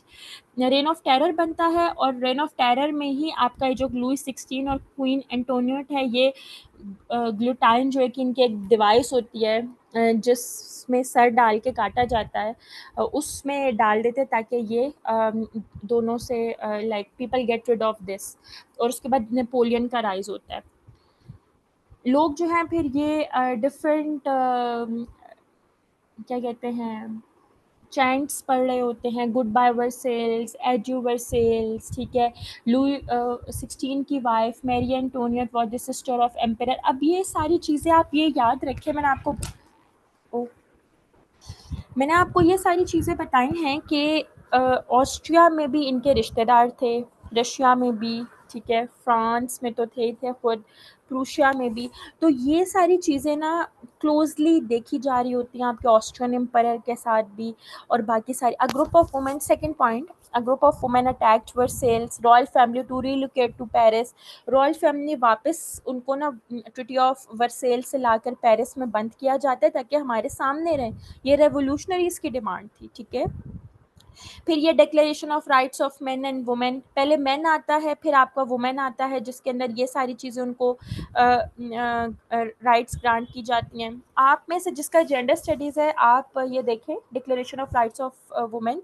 ये जो जर्नलिस्ट थी ओलंपी दी गॉल्स आर्ग्यूड इन हर डिक्लेरेशन, ये फर्स्ट आपकी मानी जाती है फेमिनिज्म की वो, और she was the first one जिसने कहा था कि लोग औरतों को उनके राइट्स मिलने चाहिए। तो अगर फ्रेंच रेवल आप इसका रेफरेंस डालते हैं अपने जेंडर स्टडीज़ में भी, ठीक है, वुमेन एंड डेवलपमेंट में भी आप इसका रेफरेंस डालते हैं, इसके साथ ईस्टर बॉजरब का, और इसका भी आप रेफरेंस डालते हैं, ठीक है। फिर मैडम जेनी है, इनका रोल होता है। फिर फ्रांस में लाइक वुमेन को भी उनके आहिस्ता आहिस्ता राइट्स मिलना शुरू हो जाते हैं। सिर्फ आप इसका कॉन्टेक्स्ट लिखेंगे अपने क्वेश्चंस में, ये डिटेल नहीं, लेकिन डिटेल जस्ट आपको समझाने के लिए लिखी है स्लाइड्स में, ताकि जब आप पढ़ रहे हों तो स्टार्ट से आपको पता चल जाए। अब आपका जो फ्रेंच रेवोल्यूशन है वो 4 फेजेस का, इसके कोर्स 4 फेजेस है, ठीक है। पहले मैंने आपको बताया नेशनल असम्बली डिक्लेयर होगी, फिर आपकी लेजिस्लेटिव असम्बली बनती है, फिर कन्वेंशन, और फिर डायरेक्टरी। अभी नेशनल असम्बली थर्ड स्टेट है, ठीक है। इन्होंने क्या किया, इन्होंने सबसे पहले आपके abolishment of labour union and guilds, और वो जो इंटेंडेंट्स थे ना जो मोनार्की ने हर जगह पे बिठाए हुए थे 30 डिस्ट्रिक्ट्स में, उनको ख़त्म करते हैं। सारे स्पेशल प्रिविलेजेस ख़त्म करते हैं। Declaration of rights of man करते हैं। Equality before the law, removal of reforms in local government, ये सारी चीज़ें, ये चेंजेस लेकर आते हैं ये नेशनल असम्बली। ये आपकी 2 साल के लिए बनती है, ठीक है। इसके बाद स्पेशल प्रिविलेजेस जो ये एंड करते हैं वो ये सारे होते हैं। चर्च लैंड्स वर सीज्ड।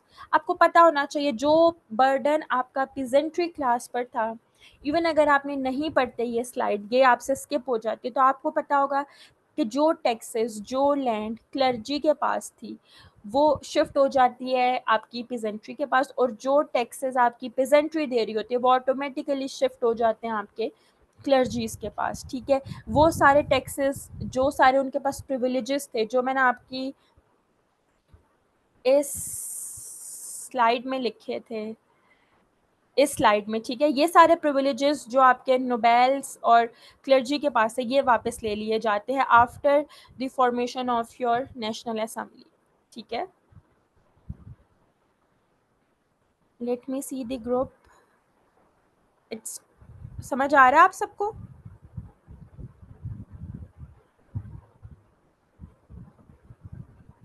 कोई यस नो? ओके, ठीक है। Okay, that's fine. I don't think so कि आप लोगों को इसके बाद कोई एक्स्ट्रा पढ़ने की ज़रूरत होगी, क्योंकि मेरी स्लाइड 60-70 ही पर लेक्चर 70 स्लाइड्स हैं, ठीक है। ये नेशनल असम्बली का आपका हॉल है। इसके साथ आपका कॉन्स्टिट्यूशन जो पहला बनता है, लिमिटेड मोनार्की हो जाती है, king became merely the head of the state, all laws were created by legislative assembly. देखिए, नेशनल असेंबली जो है ना आपका कॉन्स्टिट्यूशन बनाती है, और वो फिर कहती है कि लॉ मेकिंग आपका लेजिस्लेटिव का काम है, तो वो कहते हैं कि आपकी लॉ लेजिस्लेटिव असेंबली बनाएगी, तो इसकी वजह से लेजिस्लेटिव असेंबली भी बन जाती है आपकी, ठीक है।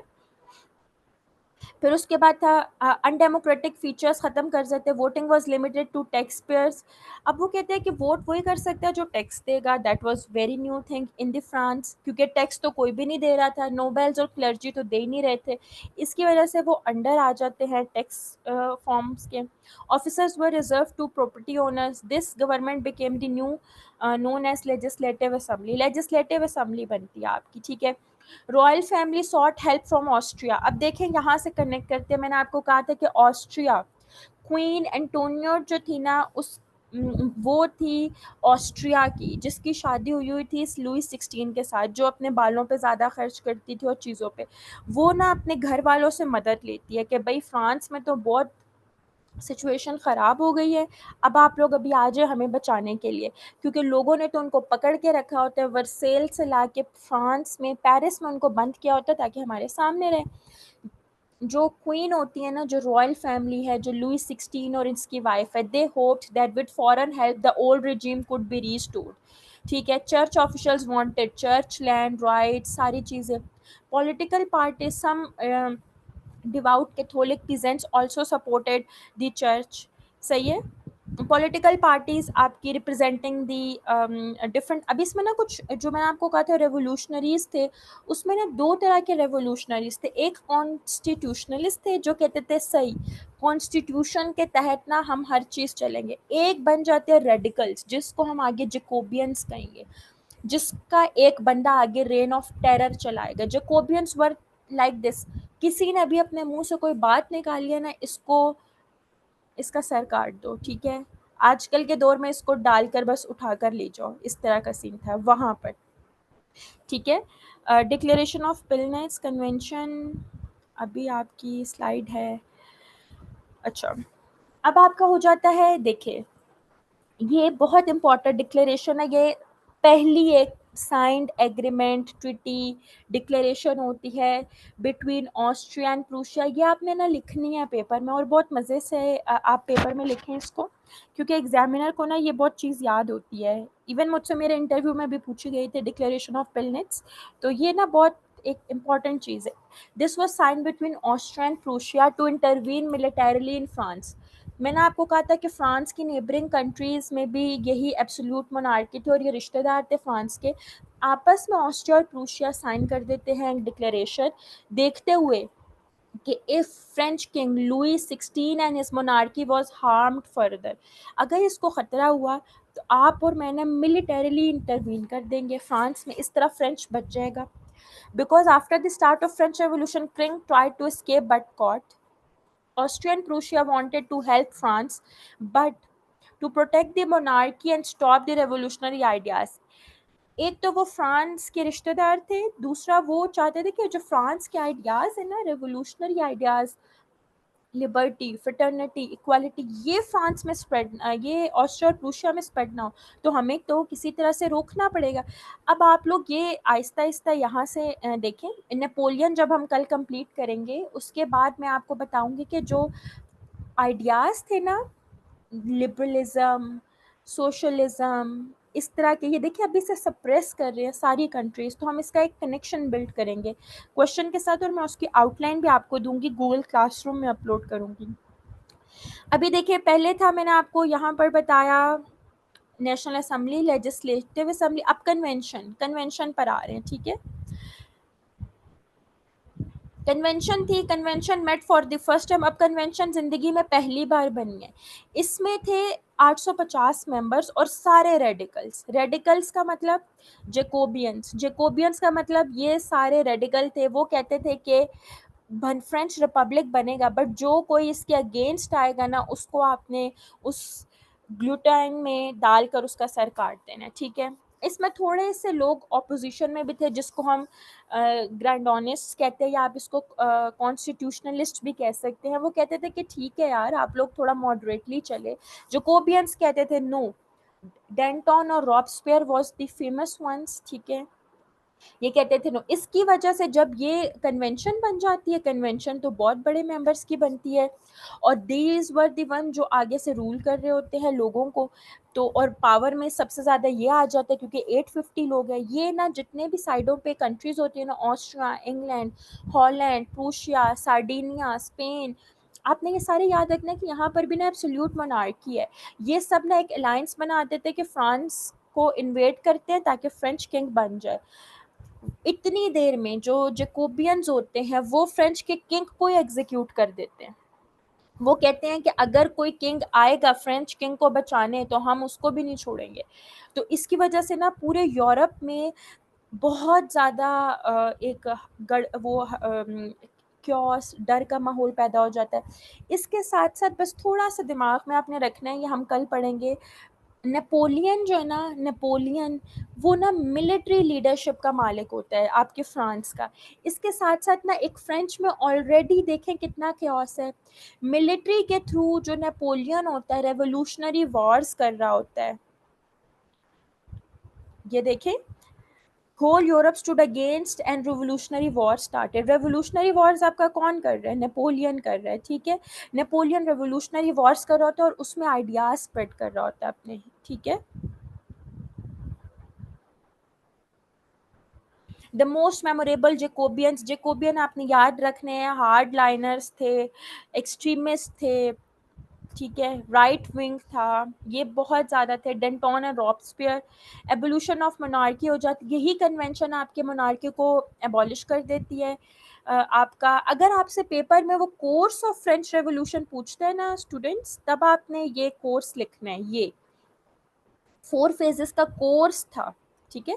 COURSC के टाइम पीरियड कितना था, तब आप ये चीज़ें लिखेंगे। आज तक उसने कोर्स ऑफ फ्रेंच रेवोल्यूशन नहीं पूछा, ये आपको समझाने के लिए कि किस तरह से आपका रेवोल्यूशन चल रहा था। ये जो स्टार्ट हम कहते हैं ना, फ्रेंच रेवोल्यूशन स्टार्ट यहाँ से हुआ था, नेशनल असेंबली जब डिक्लेयर किया था थर्ड स्टेट ने खुद को, सही। अभी कन्वेंशन बनती है, कन्वेंशन बनने के बाद उसमें रॉबस्पियर होता है, मतलब जकोबियंस, वो मोनार्की को एबॉलिश कर देते हैं। रॉयल फैमिली तब तक जिंदा होती है, बट जैसे ही बाकी कंट्रीज़ के लोग उनको आते हैं सपोर्ट करने के लिए, किंग आपकी लुई 16, मैरी एंटोनियट और इसकी डॉटर को वो कहते हैं कि आप चली जाओ वियना, बाकी दोनों को जो है ना वो ग्लूटाइन करके मार देते हैं।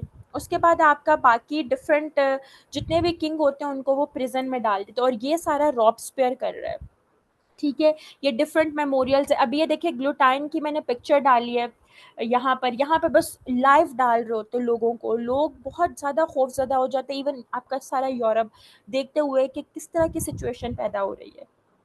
फिर इसी इसी एरा को हम रेन ऑफ टेरर कहते हैं। रेन मतलब एरा ऑफ टेरर भी आप कह सकते हैं, which was led by your Robespierre. Despite military successes the convention continue to face problem. अब ये देखें कि फ्रांस में किंग भी एग्जीक्यूट हो गया है, क्वीन भी हो गई है, कन्वेंशन आ गई है, फिर भी लोगों के मसले हो रहे हैं।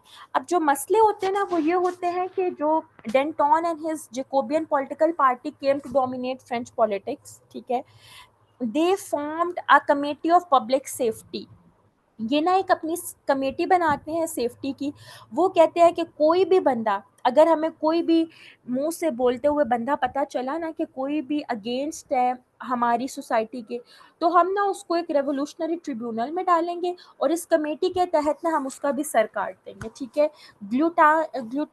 ग्लूटाइन was declared as a national razor, मतलब लोगों के सर काटने के लिए वो एक नेशनल रेजर बन जाता है। आखिर में आकर आपका जो end of rain of terror ये 1 साल ही चलता है। मेंबर ऑफ कॉन्ट्रेक्चुअलिस्ट, आप इसको पढ़ लें, Girondins political party try to end reign of terror initiated by political party.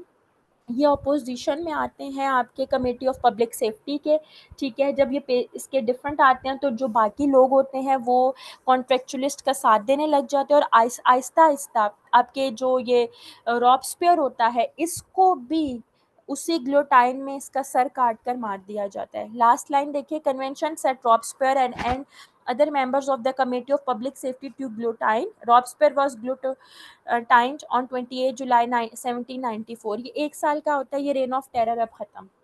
अब क्या होगा, अब क्या होगा, कन्वेंशन भी ख़त्म। अब आप ये देखें, फिर से यहाँ पर आते हैं, ये देखें कन्वेंशन में लीडर कौन था, रॉब्सपियर, वो भी ख़त्म। अब डायरेक्टरी, अब फिर सिचुएशन फ्रांस की बहुत ख़राब है। अब ये होता है कि with the foreign invaders rain of terror तो ख़त्म हो जाता है, लेकिन फ्रांस के वहाँ के जो लोग होते हैं ना, जो वहाँ पे थोड़े बहुत एक्टिव होते हैं, वो अपनी एक डायरेक्टरी बना लेते हैं। डायरेक्टरी के आपके 5 मेंबर्स होते हैं, ठीक है। यहाँ से आपका नेक्स्ट लेक्चर के ऊपर हम शिफ्ट करेंगे कल, वो इसलिए कि आपके पास इससे कनेक्टेड है। जस्ट मैं यहाँ से आपको कल वापस से समझाऊंगी क्योंकि 3 स्लाइड्स रहती हैं। आपके जो डायरेक्टर्स होते हैं वो 5 होते हैं। डायरेक्टरी बनती है 5 की। डायरेक्टरी ही कंट्रोल कर रही होती है आपकी सारी इसको। अभी डायरेक्टरी के जो 5 मेंबर्स होते हैं ना, उसमें से एक मेंबर आपका नेपोलियन है, ठीक है। हमेशा आपने ये याद रखना है, 5 डायरेक्टरी के मेंबर्स थे, उन 5 में से 4 इनेप्ट थे, करप्ट थे। उनका वही हाल था जो लुई 14, 15, 16 का था, उनके पास कोई एक्सपीरियंस नहीं था। वो जो एक मेंबर था डायरेक्टरी का, दैट वाज नेपोलियन। नेपोलियन इस दौरान जब डायरेक्टरी बन रही होती है, नेपोलियन रेवोल्यूशनरी वार्स लड़ रहा होता है, बाकी जगहों पे यही आइडियाज़ वहाँ पर स्प्रेड कर रहा होता है।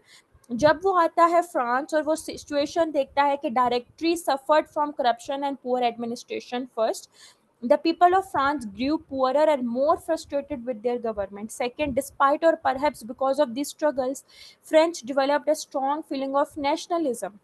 They were proud of their country and devoted to it. अब ये कि रेवोल्यूशनरी वॉर्स के थ्रू नेपोलियन ने ना लोगों में नेशनलिज्म का जज्बा डाल दिया होता है।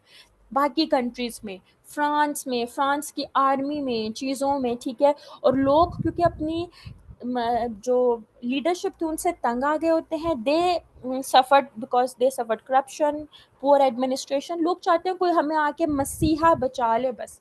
और जो आपकी मिलिट्री सक्सेस होती है उस टाइम, नेपोलियन सारी जंगें जीत रहा होता है, तो नेपोलियन को लोग जो है ना एक मसीहा देख रहे होते हैं, पॉलिटिकल मसीहा।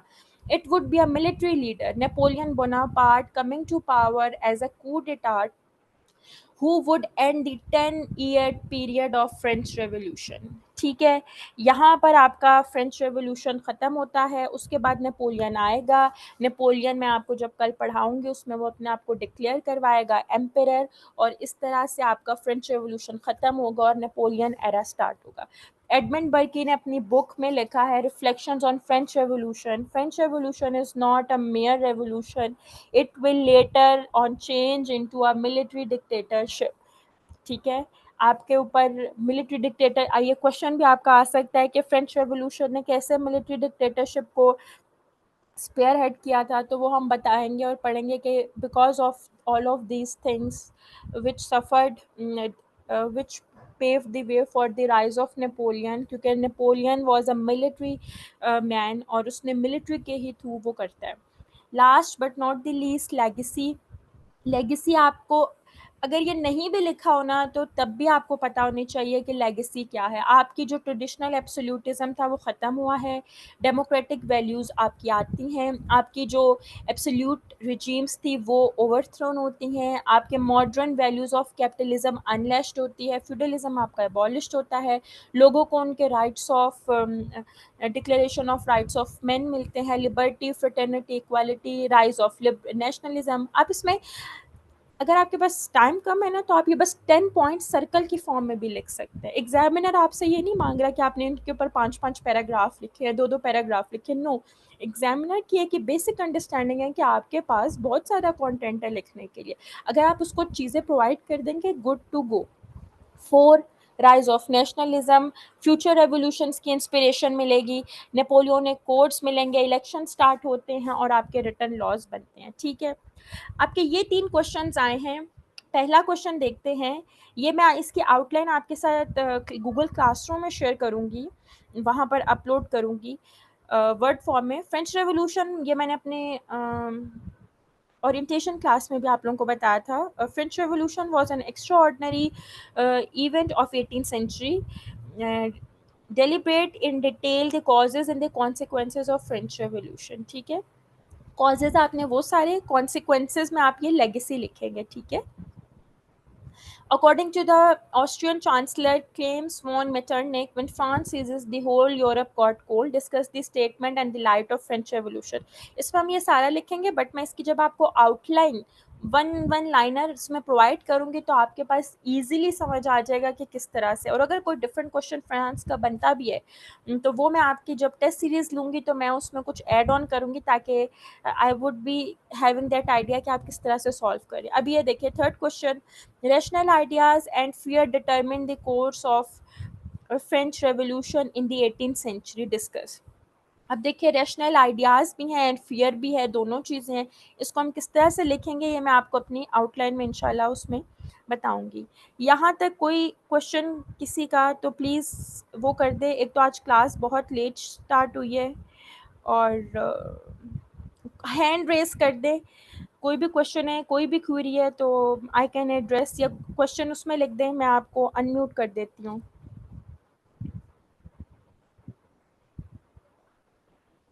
All clear? अच्छा, लेंथ कितनी होगी? आई वुड हाईली रिकमेंड कि आपका 8 to 9 पेजेस पे क्वेश्चन जाए। 8 to 9 पेजेस पे क्वेश्चन इस तरह से जाता है, जब आप ये इलिस्ट्रेशंस बनाते हैं, जब आप थोड़ा सा मैप बनाते हैं, जब आप ये कोटेशंस लिखते हैं, ऐसे चिपक चिपक कर नहीं लिखना। मैं आपको बताऊंगी कि आप किस तरह से लिखें, उससे आपकी 8 to 9 पेजेस पर चली जाएगी। Slides are more than enough, इसमें मैंने बहुत कंटेंट डाला, अगर आप ये सारा लिख देंगे आप उनको एग्जामिनर शायद 99 मार्क्स देते। स्लाइड्स मैंने अपनी सारी स्लाइड्स 70-65 उसके ऊपर रखी हैं। बुक्स मैं आपको रिकमेंड कर दूं, बट अगर आप 2026 में देना है अपना CSS और ये सारा, तो इस स्टेज पे आप कवर नहीं कर सकते, क्योंकि मैंने अपनी स्लाइड्स में सारी चीज़ें आप लोगों के लिए डाली हैं। इवन आप लोगों के लिए क्वेश्चन रिलेटेड मैं MCQs, टॉपिक रिलेटेड MCQs भी 15 to 20 पर टॉपिक गूगल क्लासरूम में अपलोड करूँगी। PMS KPK क्या?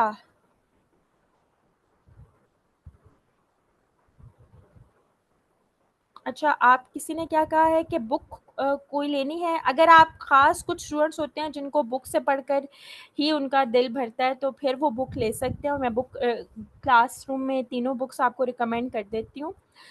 एक है आपकी और अगर आप स्लाइड्स आई थिंक कि आपके लिए मोर देन इनफ हैं, वो इसलिए कि इसमें मैंने बहुत सारी चीज़ें डाली हैं। आपकी क्या है ma'am? If you can kindly enhance the font size next slides henceforth preferably for the pictorial parts. Okay Anam, मैं नेक्स्ट में इंशाल्लाह ये आपका कंसिडर करूँगी।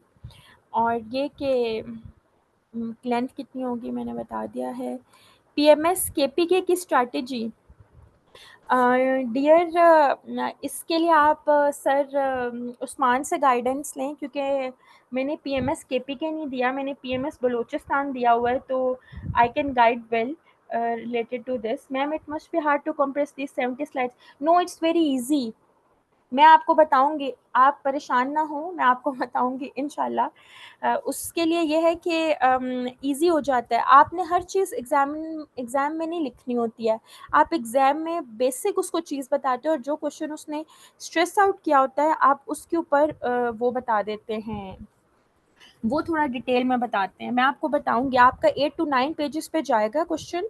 और क्योंकि फ्रेंच रेवोल्यूशन से ज़रूरी नहीं है आपसे कि वो ये सारी चीज़ें पूछे, इसका कोई एक पार्ट पूछेगा आपसे, कॉज पूछेगा, लेगेसी पूछेगा, या course of French revolution. Examiner आपसे ये तीनों चीज़ें एक साथ नहीं पूछेगा।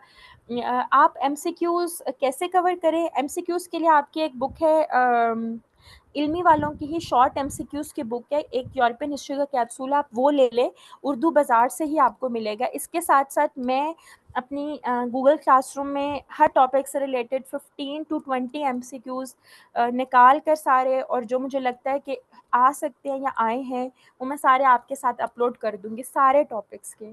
ठीक है?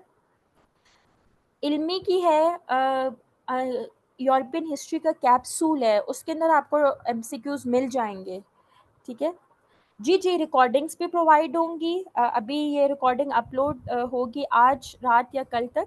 इसके साथ ये मैं स्लाइड्स भी अपलोड करूँगी, साथ में वर्ड डॉक्यूमेंट में आपके क्वेश्चंस के जो आउटलाइन्स हैं वो भी, और एमसीक्यूज़ भी मैं वहाँ पे आपके लिए प्रोवाइड करूँगी, ताकि आप ईज़िली कवर कर सकें। ठीक है? क्योंकि हमारे टाइम पर ऐसी कोई गाइडेंस नहीं मिलती है, और I have studied 3 books just to cover the European history. European के लिए आप सबसे पहले देख लें, मास्टर्स लेवल की बुक है, लेकिन आई वोंट रिकमेंड कि अगर आप 2026 का दे रहे हैं तो आप ये बुक पढ़ें। ये बहुत ज़्यादा आपके लिए डिफ़िकल्ट बुक है। ये आपके 2026 तक के लिए है। 2026 तक, जब तक आपका सीएसएस का एग्ज़ाम नहीं हो जाता, आप इसको पढ़ें, देखें, और मैं इसको अपडेट भी करूँगी, और मैं आपसे टेस्ट भी लूँगी और आपके चेक भी करूँगी। मेरा फ़ोकस ज़्यादा ये है कि नहीं, कुछ भी नहीं मिसबा, इसके लिए कुछ भी नहीं पढ़ना। आप मेरी स्लाइड्स अगर लिख आएँगे, आई कैन बेट आपके 89-90 मार्क्स ज़रूर आएँगे, इंशाल्लाह। इसके लिए बिल्कुल परेशान नहीं होना। टाइमिंग्स यही 3:30 से आपकी 5 हैं। ठीक है? और रजिस्टर करने के लिए मैं आपके साथ नंबर शेयर कर रही हूँ, आप इस पर इंशाल्लाह रजिस्टर कर लें। और दूसरा ये मैं आपको बुक्स बता रही थी, एक सेकंड मुझे बुक बताने दें, फिर मैं रजिस्टर के लिए बताती हूँ। पहली बुक है आपकी VD Mahajan, history of modern Europe since 1789। ये मैं ग्रुप में ही लिख देती हूँ, just give me 1 second. History of modern Europe, history of modern Europe by VD. लेकिन ये बुक बहुत लेंथी है। अगर आप लोग 2026 का दे रहे हैं तो फिर कंसल्ट नहीं करना, क्योंकि ये न्यू बाइज़ का दिल बैठ जाता है इसको देखते सार बुक के। ठीक है? तो ये आप लोग जिसने थोड़ा लेट देना है सीएसएस या 2027 में, तो फिर वो ये तसल्ली से बुक पढ़ ले। लेकिन फिर भी बहुत स्टार्ट में यूरोपियन हिस्ट्री समझ नहीं आती, क्योंकि इसके जो इवेंट्स हैं वो आपके बहुत ज़्यादा स्कैटर्ड है। ये आपकी है सेकंड बुक। फ़र्रुख सुल्तान की बुक बहुत अच्छी है, बट इसमें इवेंट्स बहुत ख़राब लिखे हुए हैं, मतलब उनकी जो सीक्वेंस हैं, डेटिंग है, वो थोड़ी गड़बड़ लिखी हुई है, तो आप लोगों ने ये ज़रूर देखना है। और तीसरी आपकी बुक है,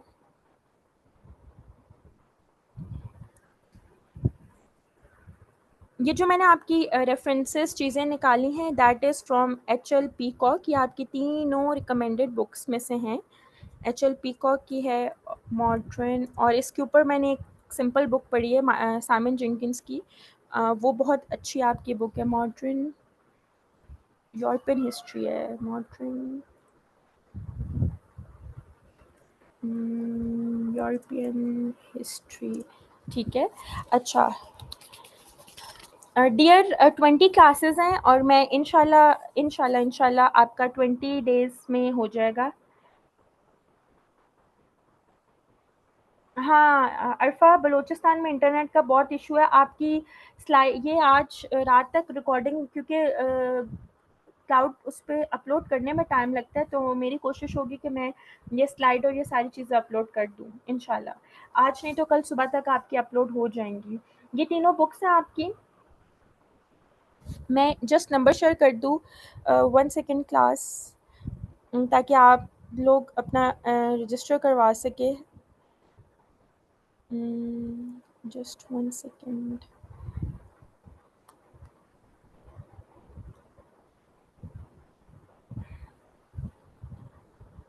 मंडे टू थर्सडे है डियर, मंडे टू थर्सडे 3:30 से 5 बजे तक आपकी क्लास है, ठीक है।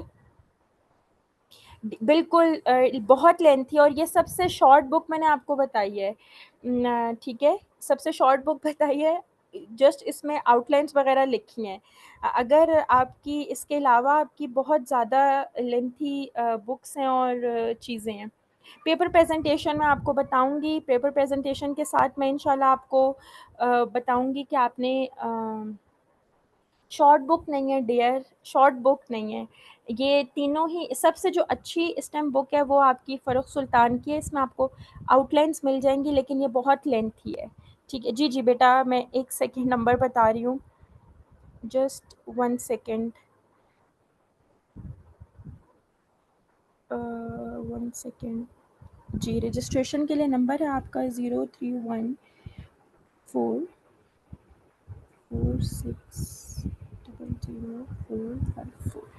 031447000454, ठीक है।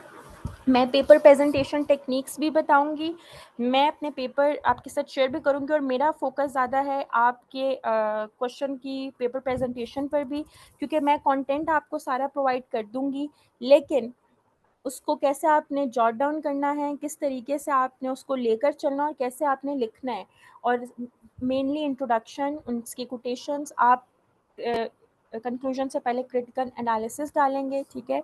नंबर ऑफ़ क्लासेस मंडे से आपकी थर्सडे हैं 3:30 से 5 तक इंशाल्लाह। आज तो हम लेट हो गए 3:40, लेकिन हम 3:30 ही स्टार्ट करेंगे, क्योंकि हमारी 60 से 70 स्लाइड्स हैं पर लेक्चर, तो वो इजी हो जाए। और परेशान नहीं होना कि ये 70 स्लाइड्स हम पेपर में कैसे लिखेंगे। इट्स जस्ट लाइक कि आपका वो पूरा टॉपिक इस 70 स्लाइड्स में, उस टॉपिक का कोई एक पार्ट आपसे एग्जामिनर पूछेगा, आपके पास एक कॉम्प्रिहेंसिवली कनेक्टेड जब हिस्ट्री होगी, तो फिर आप चेरी पिक करके एग्जामिनर के क्वेश्चन को देखते हुए अपने क्वेश्चंस को उधर जॉट डाउन करेंगे, ठीक है। शॉर्ट बुक हनीफ, ये सबसे अच्छी फ़र्रुख सुल्तान की है। आप अगर पढ़ना चाह रहे हैं तो ये ले लें, लेकिन आपको क्रॉस चेक करना पड़ेगा गूगल से। इसके अलावा आपकी ये जो तीनों बुक्स हैं, वीडी महाजन तो बहुत बड़ी है और इसको बहुत टाइम चाहिए आपको पढ़ने के लिए, क्योंकि 600 है। एच एल पीकॉक की भी, साइमन जेंकिंस की बस रन ऑन बुक है। अगर आपकी हिस्ट्री की अंडरस्टैंडिंग पहले डेवलप हो जाती है, फिर आप और अच्छा करने के लिए आप इसको पढ़ सकते हैं, ठीक है। टाइम बीइंग के लिए अगर आपने करनी है तो आप फ़र्रुख सुल्तान की ले लें, बट आई थिंक कि स्लाइड्स बहुत लाइक मोर देन इनफ है। और अगर कोई चीज़ समझ नहीं आती तो आप वो गूगल कर लें, या मुझसे पूछ लें, या क्लास में पूछ लें, या इवन हमारे ग्रुप्स में पूछ लें, जिसमें बाकी टीचर्स भी ऐड हैं, बाकी स्टूडेंट्स भी ऐड हैं। तो इंशाल्लाह कवर हो जाएगा। इसके अलावा कोई क्वेश्चन है किसी का तो please let me know. All good. किसी का कोई क्वेश्चन नहीं है? Should I and the class? Don't worry, don't worry, बिल्कुल भी परेशान ना हो। वो इसलिए कि मैंने ये अपनी जो 2 अटेम्प्ट्स थी, इसमें मैंने अपने दोनों में, एक में तो 89 मार्क्स हैं, एक में 84 मार्क्स, और मैं जो अगर स्ट्रैटेजी बताऊँगी, अगर आपने पेपर वैसे किया तो आई कैन बेट आपके बहुत अच्छे मार्क्स आएँगे, ठीक है? इसके लिए परेशान नहीं होना। बात ये है कि इस ये सबसे ईज़ी सब्जेक्ट है आपका, बस ये कि एग्ज़ामिनर आपसे ना डिमांड करता है कि आपने ना कनेक्टेड बताने हैं इवेंट्स। एग्ज़ामिनर ये नहीं आपको कह रहा आपको डेट याद हो, आपको ट्वीटी की डेट याद हो, नहीं, बस आपको नाम याद हो, अच्छा ये ट्वीटी इस तरह से हुई थी या इसका आउटकम ये हुआ था। अब जैसे मैंने आपको फ्रेंच रेवोल्यूशन पढ़ाया है, अब जी, जी, मैं कर दूँगी। मैं इंशाल्लाह कर दूँगी गूगल क्लासरूम पे आपकी ये स्लाइड्स अपलोड। क्वेश्चन्स आपके 2 रेडी हो गए हैं, थर्ड पे मैं थोड़ा-सा चीज़ें सर्च कर रही थी, वो भी मैं आज अपलोड कर दूँगी। Ma'am we are required smart approach. जी, जी, बिल्कुल, आप परेशान ना हों। इंशाल्लाह। ये कि मेरे पास कल मेरा स्लाइडर पेन होगा, that would be more easier for me. मैं आपको यहाँ पे वो एक सिंपल वर्ड डॉक्यूमेंट निकाल कर आपको बताऊँगी। एमसीक्यूज़ की सोर्स के लिए डियर मैंने बताया कि आप इल्मी की बुक ले सकती हैं। न मॉडर्न हिस्ट्री ऑफ यूरोप कुछ इस तरह की है, वो कैप्सूल है, एक ही है इल्मी का, वो आपको उर्दू बाज़ार से मिलता है, आप वो ले लें। लेकिन इसके साथ-साथ मैं topic wise MCQs Google class में अपलोड भी करूँगी, 15-20 एमसीक्यूज़ क्विज़ फॉर्म में और लास्ट में उनके आंसर्स, फिर आप वो अटेम्प्ट करके अपने पास रख सकते हैं। जैसे फ्रेंच रेवोल्यूशन है। जी ठीक है, मैं पिक्चर ढूँढ के इसके ग्रुप में शेयर कर देती हूँ, ठीक है। मैं पिक्चर शेयर करती हूँ, बाकी एमसीक्यूज़ मैं इसके साथ अपलोड करूँगी। हिस्ट्री में European history is the most easiest history, आपने परेशान नहीं होना, इसमें आपसे ओपिनियंस वो आपका नहीं माँग रहे, वो क्वेश्चन में लिख देंगे कि आगे comment French revolution was a planned revolution या अनप्लान्ड रेवोल्यूशन, तो आप फिर कहेंगे इट वाज़ अनप्लान्ड, ठीक है? फिर आप ये सारी चीज़ें बताएँगे।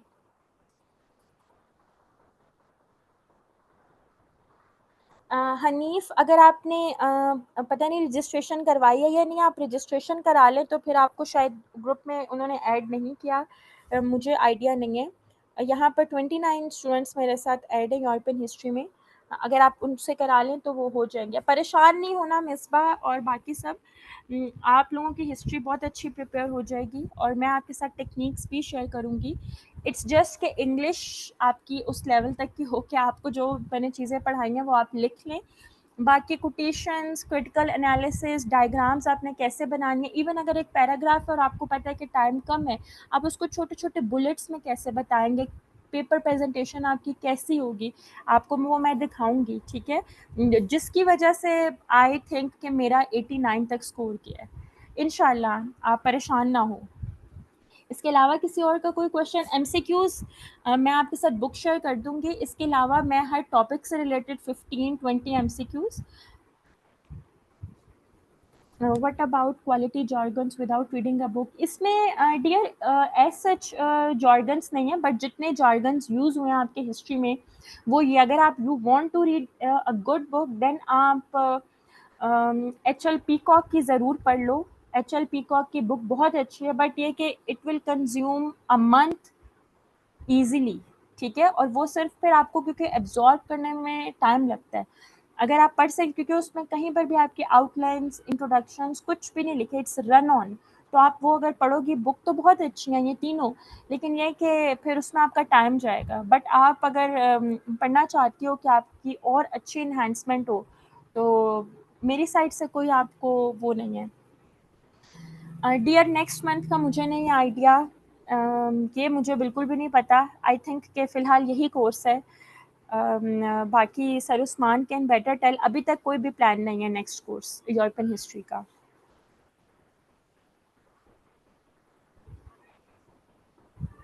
एग्जामिनर आपके जॉर्गन से भी ज़्यादा आपके क्वेश्चन के ब्रेकडाउन को देखता है, आपकी कोटेशंस को देखता है, आपके इंट्रोडक्शन को देखता है, आपकी हेडिंग्स को देखता है, आपके इलस्ट्रेशंस को देखता है, आपने कितनी मैपिंग बनाई है, इन सब को देखता है। और ये जब से सारी चीज़ें टिक हो जाती हैं तो अब आपके 17-18 मार्क्स पर क्वेश्चन आते हैं। आई नो कि मैंने किस तरह से प्रिपेयर किया था and I scored 20 out of 20 in my MCQs दोनों मेरे अटेम्प्ट्स में। इस दफ़ा 2024 में भी मेरे 20 आउट ऑफ 20 एमसीक्यूज़ ठीक है।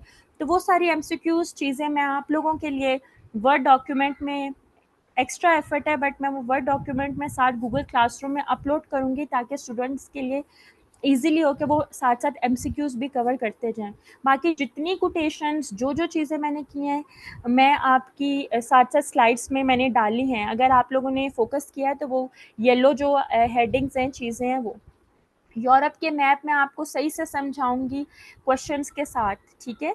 और मैं बताऊँगी कि किस क्वेश्चन में आपने लाज़मी मैप ड्रॉ करना है, ठीक है? जब नेपोलियन का कल हम पढ़ेंगे तो मैं बताऊँगी कि अगर नेपोलियन की ये चीज़ पूछी जाएगी तब मैप ड्रॉ करना है, ऐसे अंधाधुंध नहीं ड्रॉ करना, सही है? और फिर ख़ास जब आपकी प्रैक्टिस हो जाती है मैप्स की, कोटेशंस की, फिर आपने वही क्वेश्चंस वो करने हैं। मैं आपको क्लास में ही बताऊँगी। मैं जब आपको ये पीडीएफ शेयर करूँगी तो आप वो बेशक वर्ड डॉक्यूमेंट में आप प्रिंट कर लें, क्वेश्चंस जो अटेम्प्ट करूँगी तो वो आप मेरे ही ड्रॉ मैप के ऊपर आप मैप बार-बार बनाएँगे तो आपका बन जाएगा। और दूसरी बात ये कि एग्ज़ामिनर आपसे डिमांड नहीं करता कि आपने बहुत अच्छे मैप ड्रॉ करने हैं, वो आपसे डिमांड करता है कि आपने बस ड्रॉ करना है।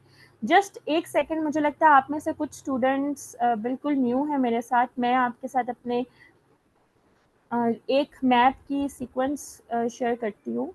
जस्ट 1 सेकंड, ये मैप्स हैं, ठीक है? आपके साथ स्क्रीन शेयर हो रही है? जस्ट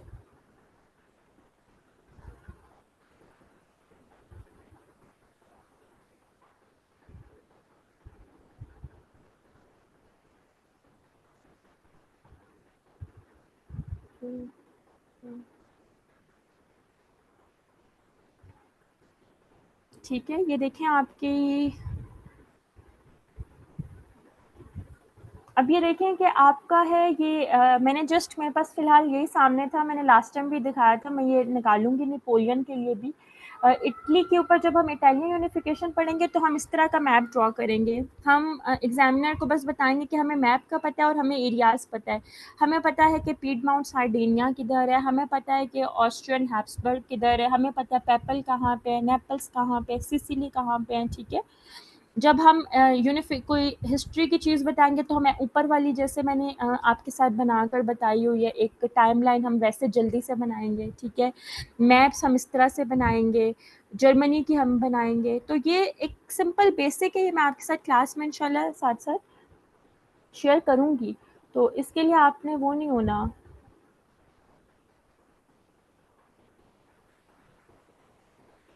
समझ आ गया आप सबको? Should I and the class? Okay. Number आपके पास रजिस्ट्रेशन का है, जिसने करवानी है गुड टू गो, बाकी परेशान नहीं हो इंशाल्लाह। Give me space, give me time, हम 15 से 18 डेज़ में कवर करेंगे ताकि हम आपका मॉक भी लें, टेस्ट सीरीज़ भी लें, और जितना अच्छा आप लोग लिख के मुझे भेजेंगे मैं आपको चेक करके फीडबैक दूँगी ताकि ईज़िली आपका कवर हो। क्वेश्चंस जो भी पास्ट पेपर्स के आए होंगे, I am going to provide you outlines as well ताकि ईज़िली आपका कवर हो और आपका टाइम बच जाए, ठीक है? Thank you so much for bearing, बहुत लंबा लेक्चर था but thank you for your patience. इंशाल्लाह ताला कल मिलते हैं। Thank you.